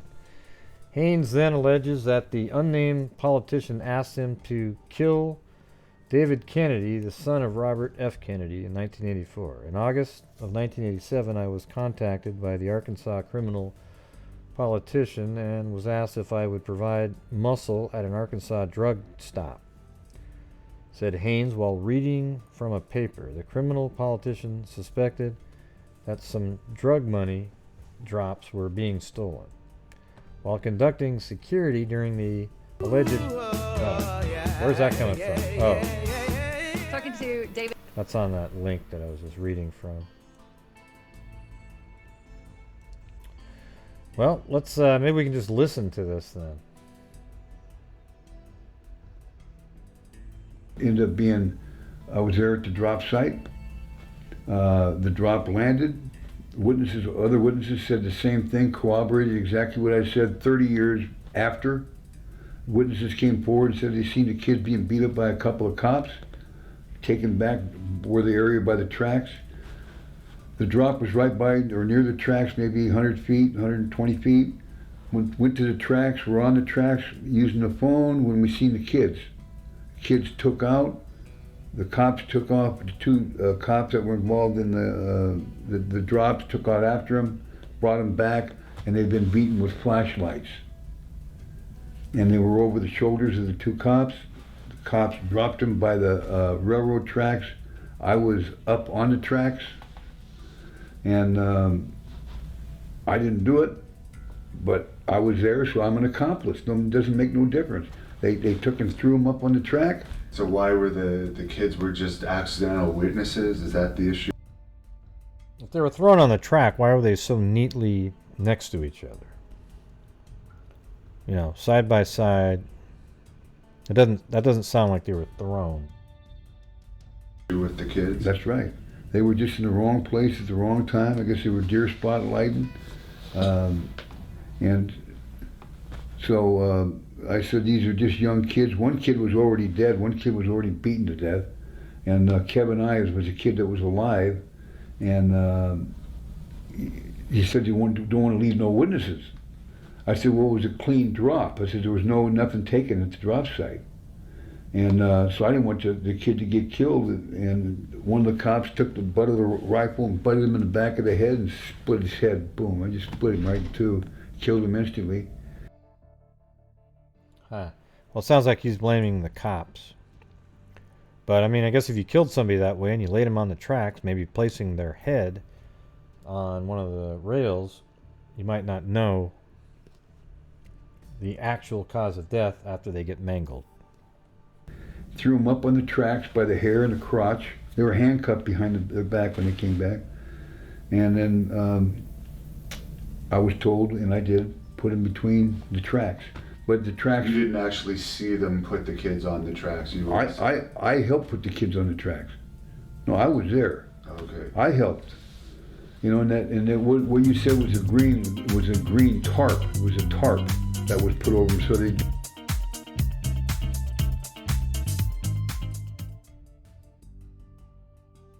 be hidden. Thank you, Nan Sullivan.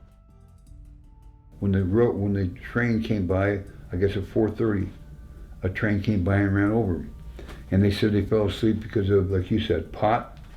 Had nothing to do with pot. You know, they were already dead. They'd been murdered. So why were you going to kill the police? You said that because they lied about it. All the guys, the inside cops that were there were the ones that were stealing it. They saw me there and they were freaked out. Who's this guy? Because I was under a mask and gloves. I didn't tell you that. Like you said, pot. I want to hear the part again on about the tarp he was just saying. Tarp. It was a tarp that was put over them so they'd be hidden when the train came by. I guess at 4:30, a train came by and ran over them. And they said they fell asleep because of, like you said, pot. Had nothing to do with pot. You know, they were already dead. They'd been murdered. So why were you gonna kill the police? You said that because they lied about it. All the guys, the inside cops that were there were the ones that were stealing it. They saw me there and they were freaked out. Who's this guy? Because I was under a mask and gloves. I didn't tell you that. And then I was there with the sheriff, Sheriff Steed and I. So they were wondering who the hell is this? So they couldn't steal any money that day. Yeah. On the drop. And those drops, sometimes there's $2 million cash and $2 million in coke. It just depends on what they drop. It's in Alexander, Arkansas. So who was making the drop though? The drops were made by, there's drops all over the place. It comes out of Mena, Arkansas, and Colombia, you know, over in Central America. Yeah. And it was the Contra era, Iran-Contra, you know. But where did they drop it? They dropped it, there was an open field in Alexander's where they dropped it that night. Yeah. And they were dropping, I guess the drops were like every 2 weeks, every month, I'm not really sure in Alexander, but they were being stole. Yeah. And it wasn't going to happen again. So they were really watching the site. That's when I was there, sent down there, and I was going to beat the 2 guys to death with my bare fist with gloves. So you went down there by yourself? I went down there by myself after I wrestled King Kong Bundy in Detroit, Michigan. And the guys have tried to say, oh no, he wrestled the 23rd or 22nd. No, I didn't. I did not wrestle. It's not on any card. I didn't wrestle till the 28th because my gym opened the 13th of September. I know exactly what happened. It's documented. Anybody can look it up. So you were paid to go there to kill whoever was stealing the drops. That's correct.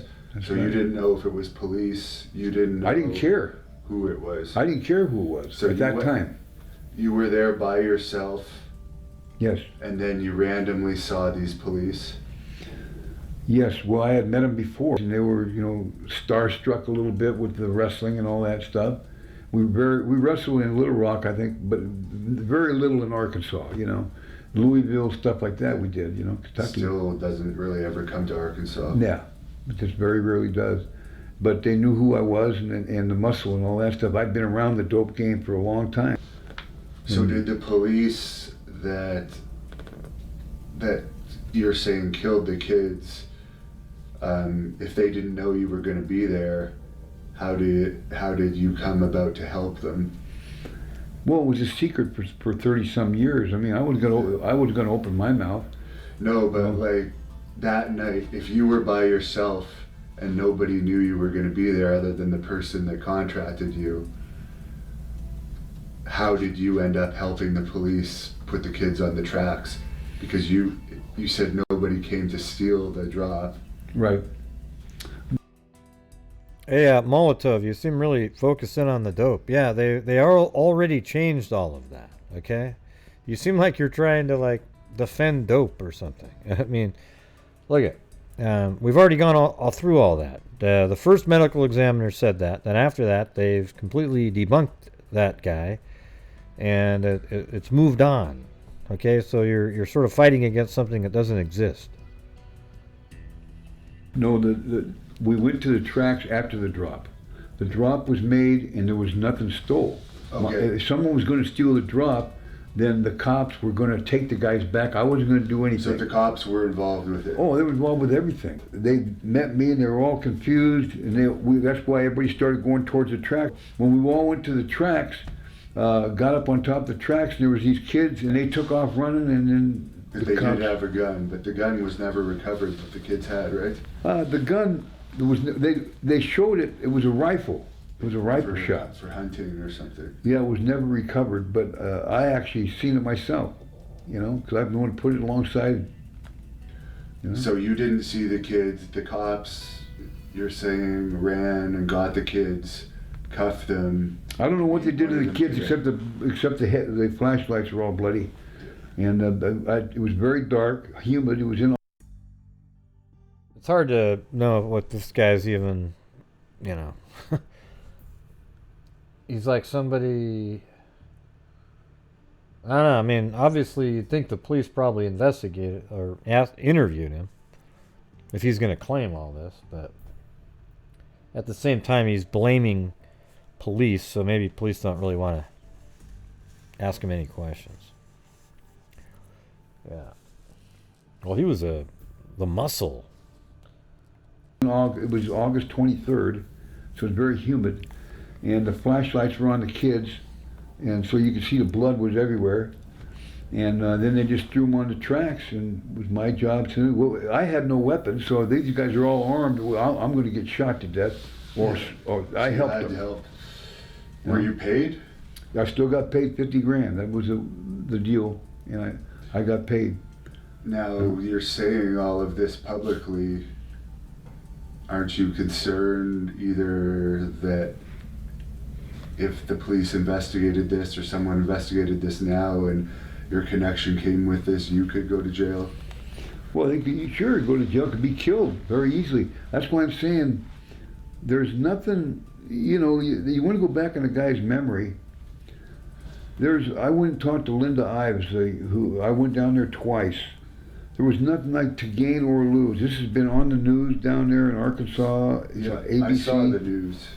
I mean, but why would you come out of? But yeah, I agree with you up there, Molotov, about the. Yeah, it's not. Nobody's going to lay on the tracks perfectly like that.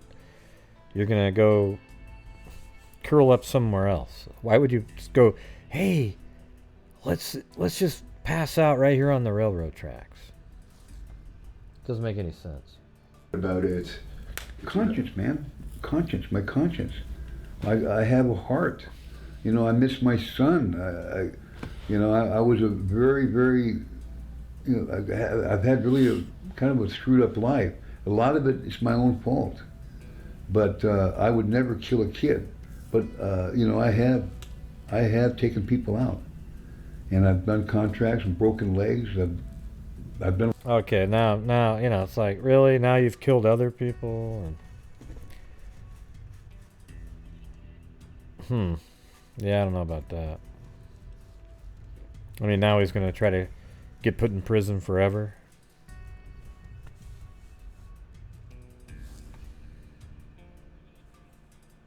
Yeah. He seems way less credible now than he did. Well, he never seemed really credible, but you were hoping, well. Uh-oh. Look at that. With all due respect, that means there you have none. We've already figured that out. Yeah, I just said that whole same thing, Molotov. So now you're repeating what I just said, but when anybody types in with all due respect, they have none. Okay. Done a lot of bad things, you know. And, you know, he said, well, are you scared? Well, have I ever been scared? Fuck no. I've never been scared of nothing in my life. When you're raped at 4 years old, you're scared of nothing. I could take 1,000 showers and not be clean. I still feel something in my butt. So now it's all somebody else's fault. Oh, Jesus. What the hell? That's just the way it is, man. You know? I'm not afraid of nothing. They want to come after me, come after me. Now, when you mention you've had to perform stuff like such as break someone's leg, is that in a situation where somebody owes money and they didn't pay, and you basically have to send a message so they pay you to do that? Yeah. Yeah. Anyways, I think that one. I don't really have a theory on this, to be honest with you. There's just too much stuff going around. The one about them maybe stumbling upon a drug deal of some sort makes sense, you know. But I wonder what the real evidence is out there. They were there with other people. I guess they met up with other people, then they went out there on their own or something. I don't know how they got separated from the other group. I guess I missed that part. Oh, really? Yeah, that sounds about right. Rabbit hole.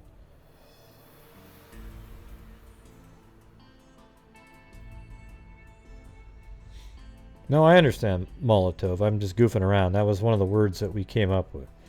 A phrase. If anybody says, with all due respect, you know, it never usually doesn't mean that. But I know that sometimes it's just a saying that people use without having a negative meaning. He killed everyone on... Right, yeah. You know what he sounds a little bit like, everybody? He sounds like the people who claim to be reincarnated. Right?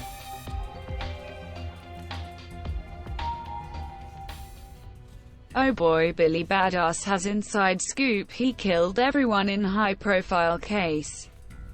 JFK2, give me a freaking break. Yeah. Yeah, and it was weird because he was riding on the shoulders of Bigfoot when he made the shot. You know, those, they have a lot of those out in Arkansas. Yeah, so he sounds like the guy that, you know, the people who claim that they've been reincarnated. You ever notice one thing about reincarnated people? They always come back as the most famous person from the era that they're mentioning. Oh yes, I was once Marie Antoinette. Oh yes, I was... Well, that must have not have been that great though when your head got chopped off. But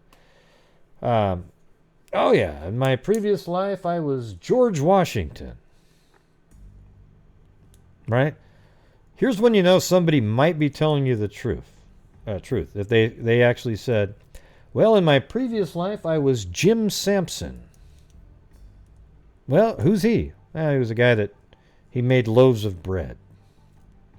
Okay, you might believe that guy. All right?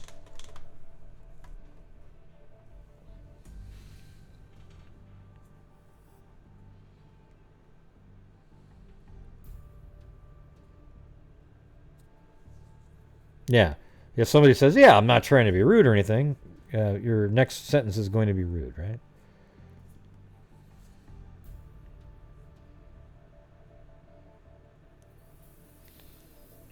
Yes, in my previous life, my name was Bob Smith.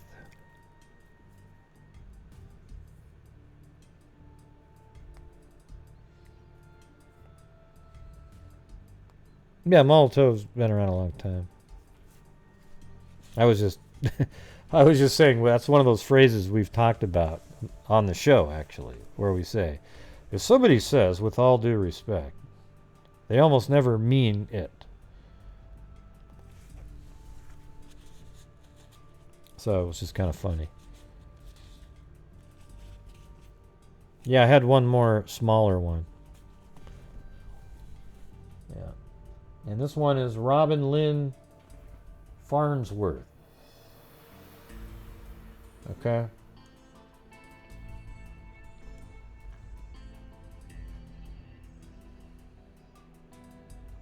And this is from January 31st, 1995. That's when the death happened. But her name only appeared in this article here. And then... oh yeah, this is a crazy... just ludicrous story, actually. But she wasn't really in the newspaper that much, and so this one here probably won't be that long. But here it is right here. Murder case, Robin Lynn Farnsworth. Robin was reported missing January 31st, 1995. Her remains were found near Russell, Arkansas, December 28th, 1997. So, just about 2 years later. So this article mentions her name, and this one is from 19... wait, why is this 1987? Is this a different person? Hold on. What's her name again? That's Robin Lynn Farnsworth. Maybe this is meant to be in a different folder. Hold on.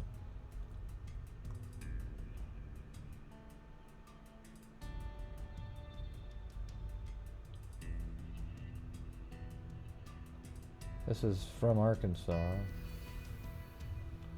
Driving was found next to the police say this experience. Yeah, this is before. This is 1987. I might have just put this in the wrong folder.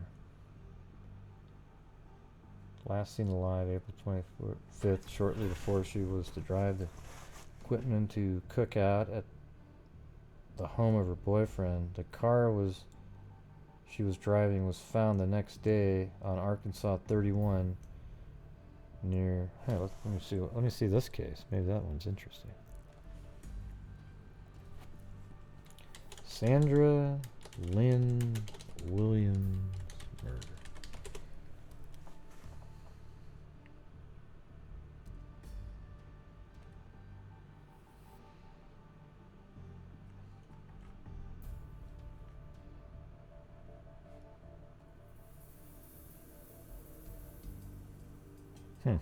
I guess that one hasn't been solved either. Okay, right there. That was when it areas in the early part of this investigation, and dive teams searched a large irrigation. God, that music was horrible. So that's a different case that I wasn't even covering.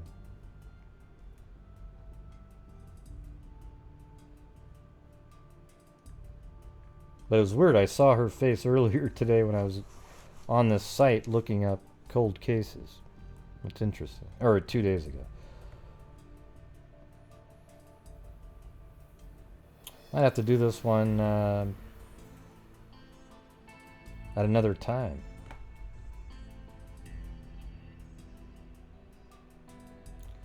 They saw a small blue car leaving Kimberly's home shortly before the flames were seen. The next day, Kimberly Steele was reported missing by her parents, who said that last time they spoke with her was September 12, 2011. On September 15, 2011, Kimberly's badly burned. See, that doesn't make any sense either. Which one am I on right now? Because that's 2011. And then I was just looking at one, Sandra Lynn Williams, 20, but this article is from 1987. Is she on this page further down, or that's Robin Lynn Farnsworth? Oh, there it is, Sandra Lynn Williams, right there. Subject was found murdered in the Romance, Arkansas area, May 9th, 1987, right there. I thought that was just the page for her. So that's one of the people mentioned here.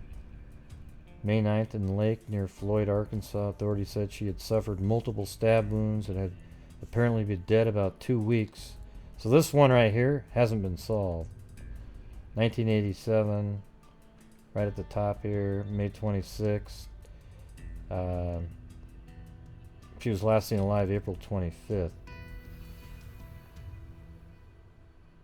Found the next day on Arkansas 31 near Romance. Police say the disappearance of Tennessee and Oklahoma women occurred under similar circumstances. Each woman disappeared during April. Each woman was young, 17 to 23. Each disappeared from their cars, and all three events occurred near Interstate 40. Martha Leanne Green of White Bluff, Tennessee, 30 miles west of Nashville, disappeared April 15th after the car she had her brother were riding in ran out of gasoline. A short distance from Interstate 40 in Dixon, police said. Lawson Green, her twin brother, left the car to get more gasoline and found her missing when he returned 10 minutes later. Oh boy. That's a weird one. Okay, so what's her name? Martha Leanne Green. Is that still unsolved too?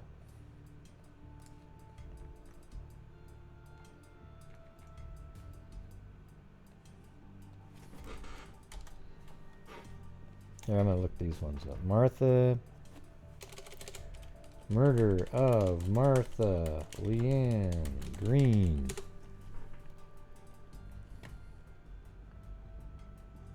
Yeah, that one's unsolved too, right there. She's never been found. Look at that. Well, you know what? I think of what I got to do now is I'm just gonna take that that article that I, for some reason, put into this folder here, and go over these three another time, and maybe add it to the same folder. Because there's three Apparently 3 unsolved cases right here.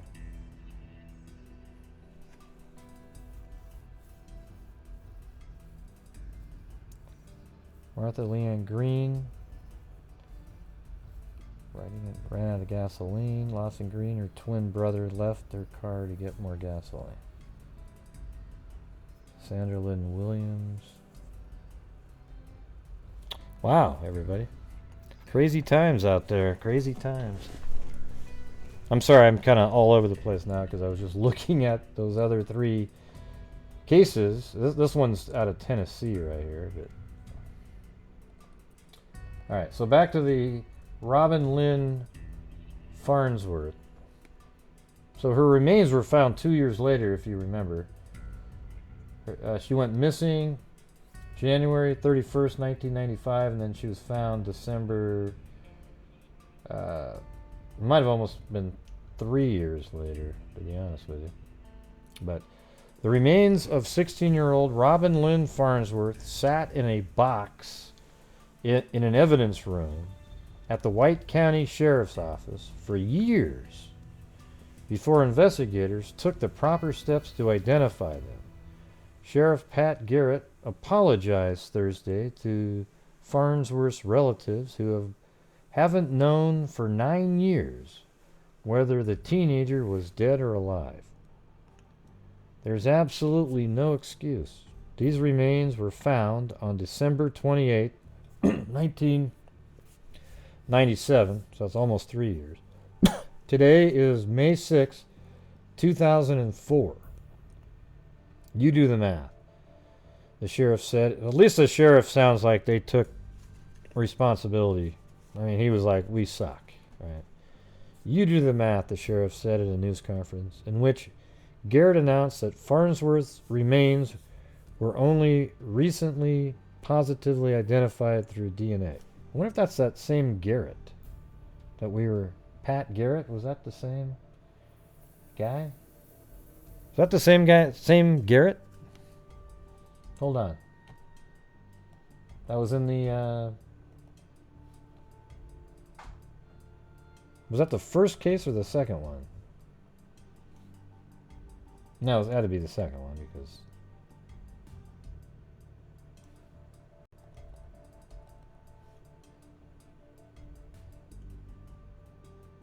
yeah, there it is. No, it's Richard Garrett, so not the same guy. I was thinking, wow, that'd be crazy.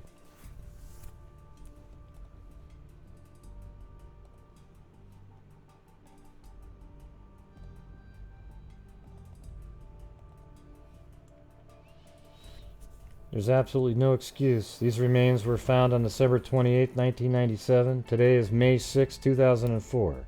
You do the math. Robin family reported to the Bald Knob Police Department on January 31st, 1995 that she was missing. Robin went to school that morning, her mother said. She was happy and nothing was wrong. The White County Sheriff's Department became involved when a hunter discovered human skeletal remains while deer hunting in a wooded area near Russell on December 28, 1997. Garrett said little progress had been made on the case when he took office in 2000. He said he reopened the case, but it wasn't until March 2003 when a sealed cardboard box containing human remains was discovered while evidence was being transferred to a new storage room. I picked up the cardboard box, Garrett said. There was no writing on this box, and there was no paperwork on this box. I mean, jeez, that's so crappy. The very next day, the bones were sent to the state crime lab. He said the crime lab sent the remains to the FBI lab in Quantico, Virginia. We were told that it could be 1 year or 10 years before we got the results. We were at the bottom of the barrel. The FBI lab was backlogged with DNA evidence from September 11th attacks and the war in Iraq. Another option was to send the remains to a private lab in Reno, Nevada, which cost about $2,500. I remember begging the quorum court for money, Garrett said. At first, the county quorum court rejected the sheriff's request, but then reversed its decision in September 2003. A few weeks ago, we received verbal confirmation that we had a match, but that wasn't good enough to inform the family, Garrett said. We needed a medical officer to confirm the results. We received that yesterday. Garrett said the investigation had not been handled properly from the beginning. I mean, isn't that just blow? You had 7 more years of pain and wonder to the family because you guys were too damn lazy to do what you're supposed to be doing. I would characterize this as the box containing the remains was placed back there and left, he said. I cannot tell you why it was left. I don't know why. Well, maybe you should go investigate that person. If I'd known the box was back there when I took office, I'd have started back then. Garrett also said that Farnsworth's name was put on the National Crime Information Computer, then inexplicably taken off. Well, that's weird, too. Yeah, how'd that happen? How come that happened, too, and the box wasn't identified? Or looked at? Or documented? So that's a little bit weird to have 2 things like that. That makes you sort of think that Farnsworth's name was put on the National Crime Information Computer, then inexplicably taken off. Thursday, Farnsworth's parents thanked the sheriff for his efforts. Thank you, Patrick, for finding my little girl, Seifers told Garrett after the press conference. I have appreciated all that you have done, Terry Farnsworth, Robin's father added. The sheriff said investigators could not determine a cause of death because only 25% of the body was recovered. But Garrett has his suspicions. He said that while he has no evidence, he believes that 2 men who are already serving life sentences for a murder conviction were involved in Farnsworth's death. Okay, well, it's still not solved. And you said that back in 2004. Man, that's amazing. Jeez.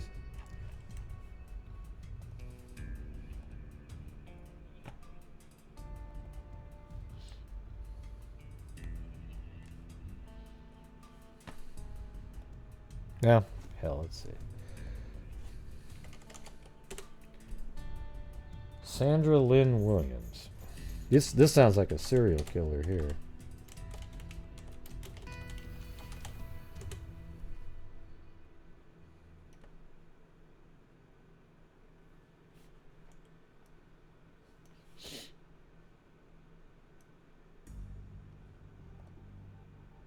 And this is Tennessee, though.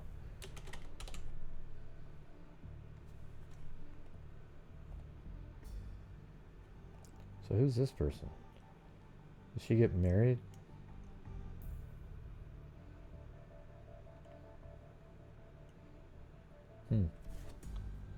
Sandra Lynn Williams, 20.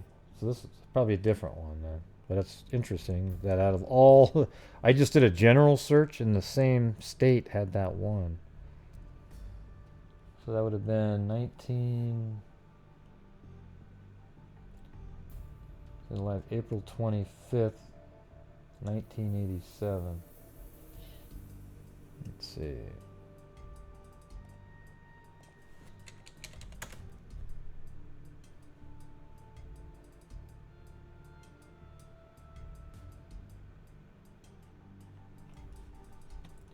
The car she was driving was found the next day on Arkansas. Oh, let's do Arkansas.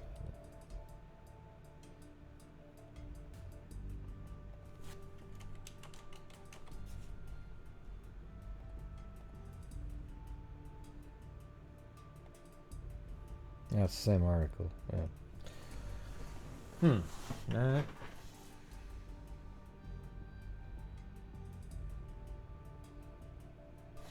No, she was found on May 9th, though. Let me go back.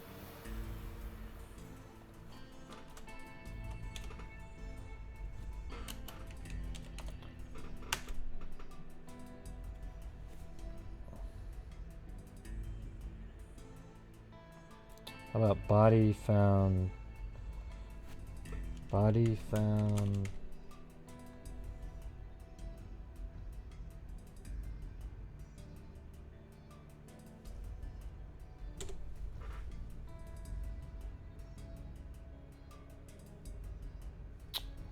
Yeah, see, that's the same article right there. Maybe this one in here. Let's see.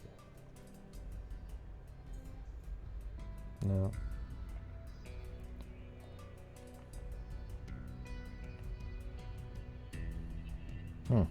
Doesn't sound like there's much information on that. Let's try the Martha Leanne Green.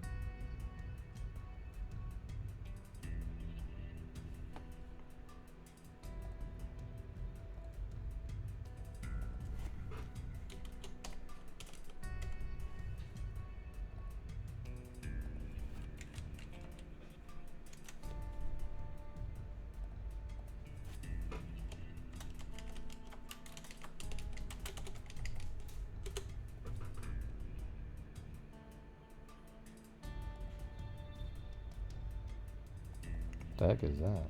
Jeez. It's almost like I lost connection. Oh, what happened to newspapers.com, man? Let's try that again.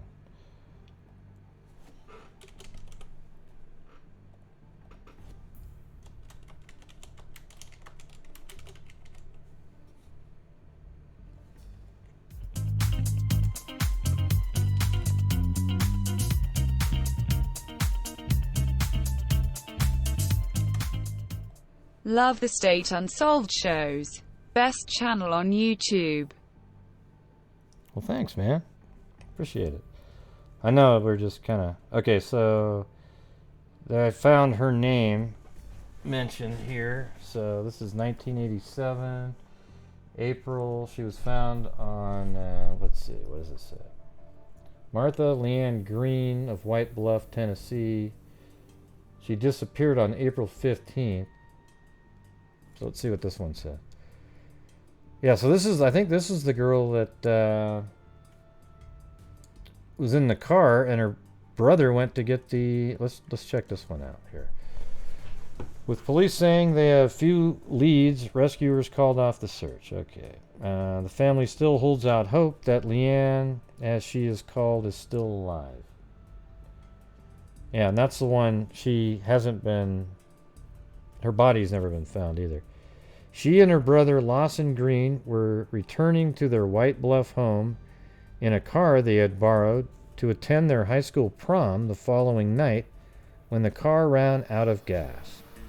Lawson Green left the disabled car and hitched a ride with a Hickman County family to get gasoline.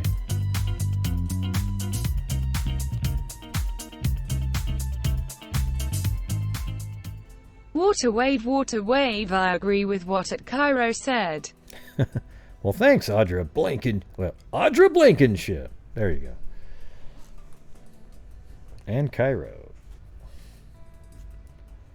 When Lawson Green returned about 15 minutes later, Leanne was gone. So he went to go get gasoline. This sounds like another one of those other stories out there. What was the other one? It's just like that. The guy got out to get gas, left her there to go get... Well, it's a little bit like Thompson, you know, the girl that was on that 20-minute 911 call, the car, something happened to the car, then the guy left to go get something. But there's another one specifically with gas like that. When Lawson Green returned about 15 minutes later, Leanne was gone, and authorities now believe she may have been kidnapped. Isn't that amazing? That just within that little time, some psycho drove by and boom. We feel she's been abducted, said Jerry Hayes, an investigator with the Dixon County Sheriff's Department. She's not the type of girl who would run off.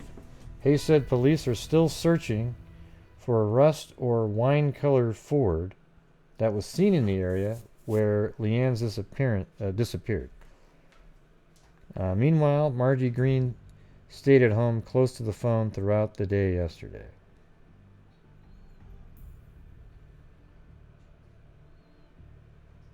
from a car parked along Highway 46 in Dixon County. Huh. That's crazy. So that was April 19th. 87. This is May here.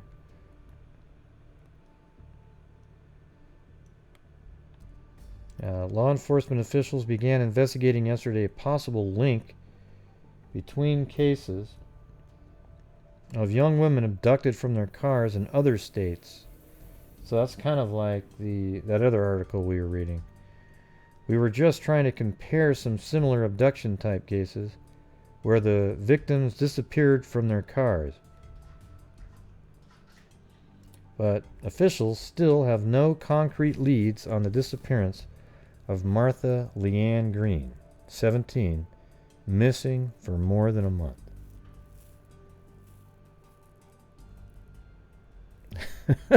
Well, thanks, Wally Gator. And I agree with what Audra said about what Cairo said. And thank you. So Wally agrees with... And I Good night, agree with Audra. what Audra said about what Cairo said. L101. 46 in Dixon County. Her twin brother, Lawson Green, had picked her up at a Holiday Inn in Dixon where she worked, and the other two were returning to their White Bluff home when the car ran out of gas. Let's see. So that's...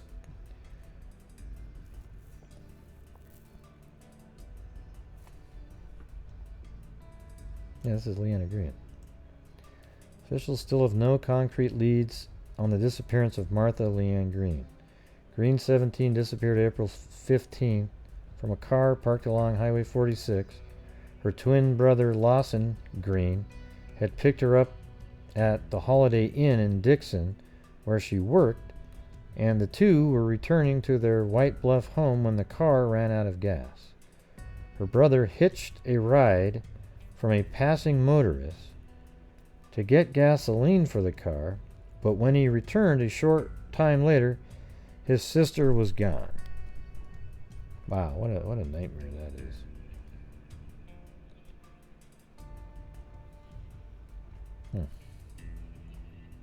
Yeah, that does sound... These all sound similar, those other cases, too.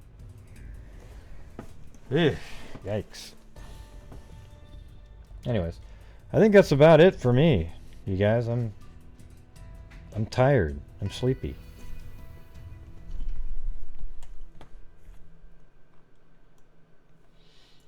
But we'll have to pick up another state. Maybe we'll do Tennessee next. Have I done Tennessee already, though? I might have. Yeah, no doubt. Hope their bones aren't lying in a box somewhere. Yeah, exactly. Because they won't do a damn thing about them for 7 years or so. And of course, then the names probably gets removed from the database. And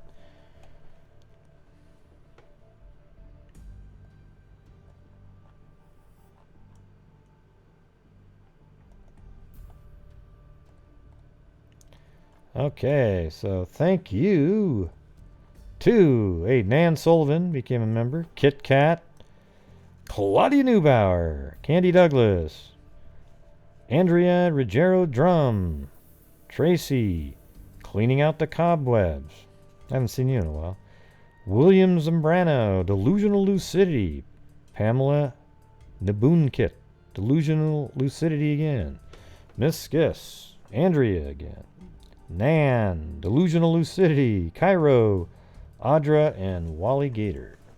Thank you guys very much. It's funny how I always look up there. Nobody likes to do the flyby up there. See that 191? And then 190, 188, 187? Yeah, there it goes. Just everybody drops off. Where I actually like this part, it makes me relax a little bit.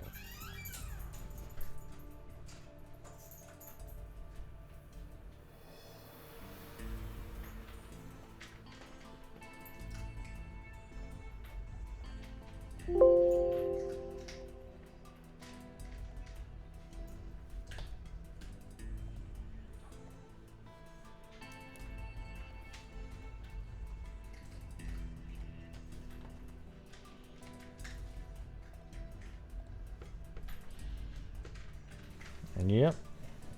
Alright, here we go.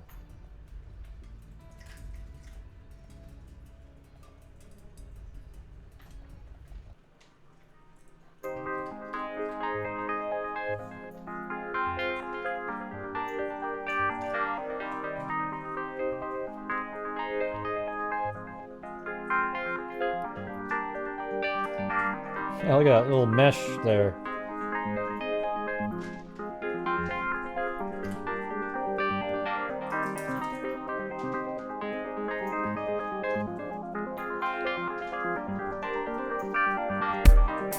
Thank you, Kim F. Sharp.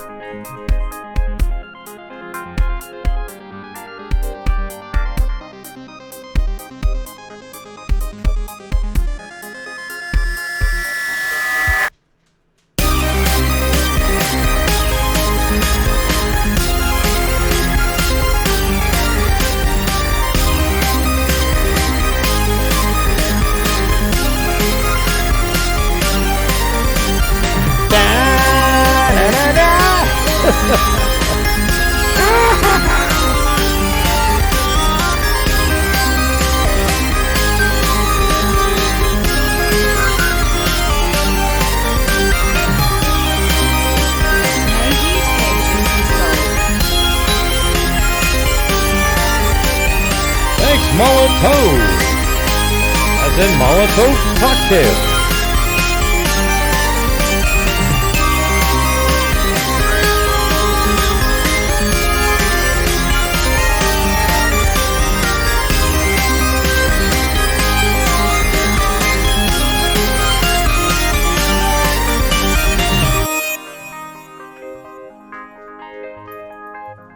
Hey, look, there's a guy right there. He's bending over. See, that's his head. That's his right leg, sort of, you know, down the hill, and he's like picking something up. Do you see that?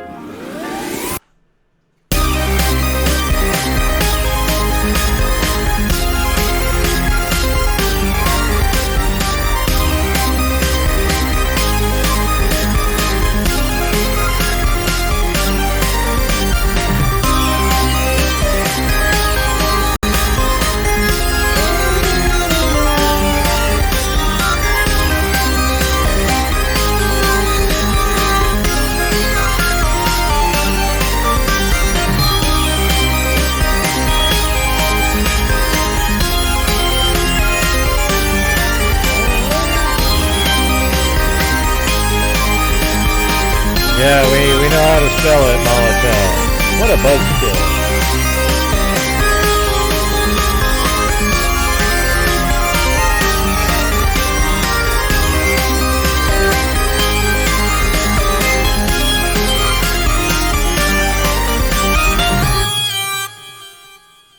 Wow, look at all these statues. See the eyes there?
There we go.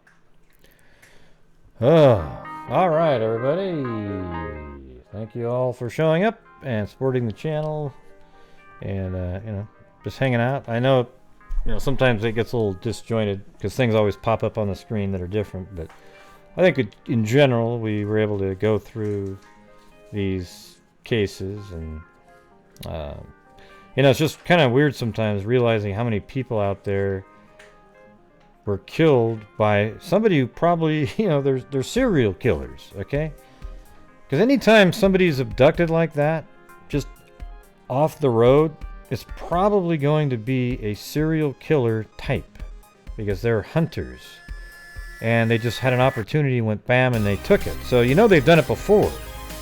Okay, there's just so many people like that. It's unbelievable. Like, you'll just be reading an article, and then 3 pop up next to it that are almost absolutely guaranteed to be a serial killer. Okay? Because the person didn't know her. I mean, the odds are low. I guess they could have followed, you know, hoping that she'd run out of gas. Maybe they siphoned gas out of her car when she was over at the hotel, knowing that she'd run out, and then thought, okay, well, maybe the brother will take, you know, that's just a lot of extra stuff. So it just seems like it was, I mean, it's not a bad theory, actually, but you know what I'm saying. It's crazy out there. All right. Thank you all for showing up tonight. And as I always say, everybody, until next time, be safe out there. 2, 3, 4.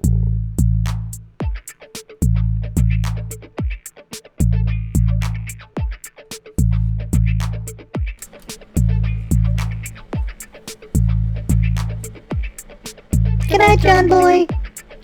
Good night, Mary Lou. Wait, was that you, John Boy? Well, of course it was. Why do you ask? Well, your voice sounded a little bit, deeper than it normally does. Oh, okay. Have a good one.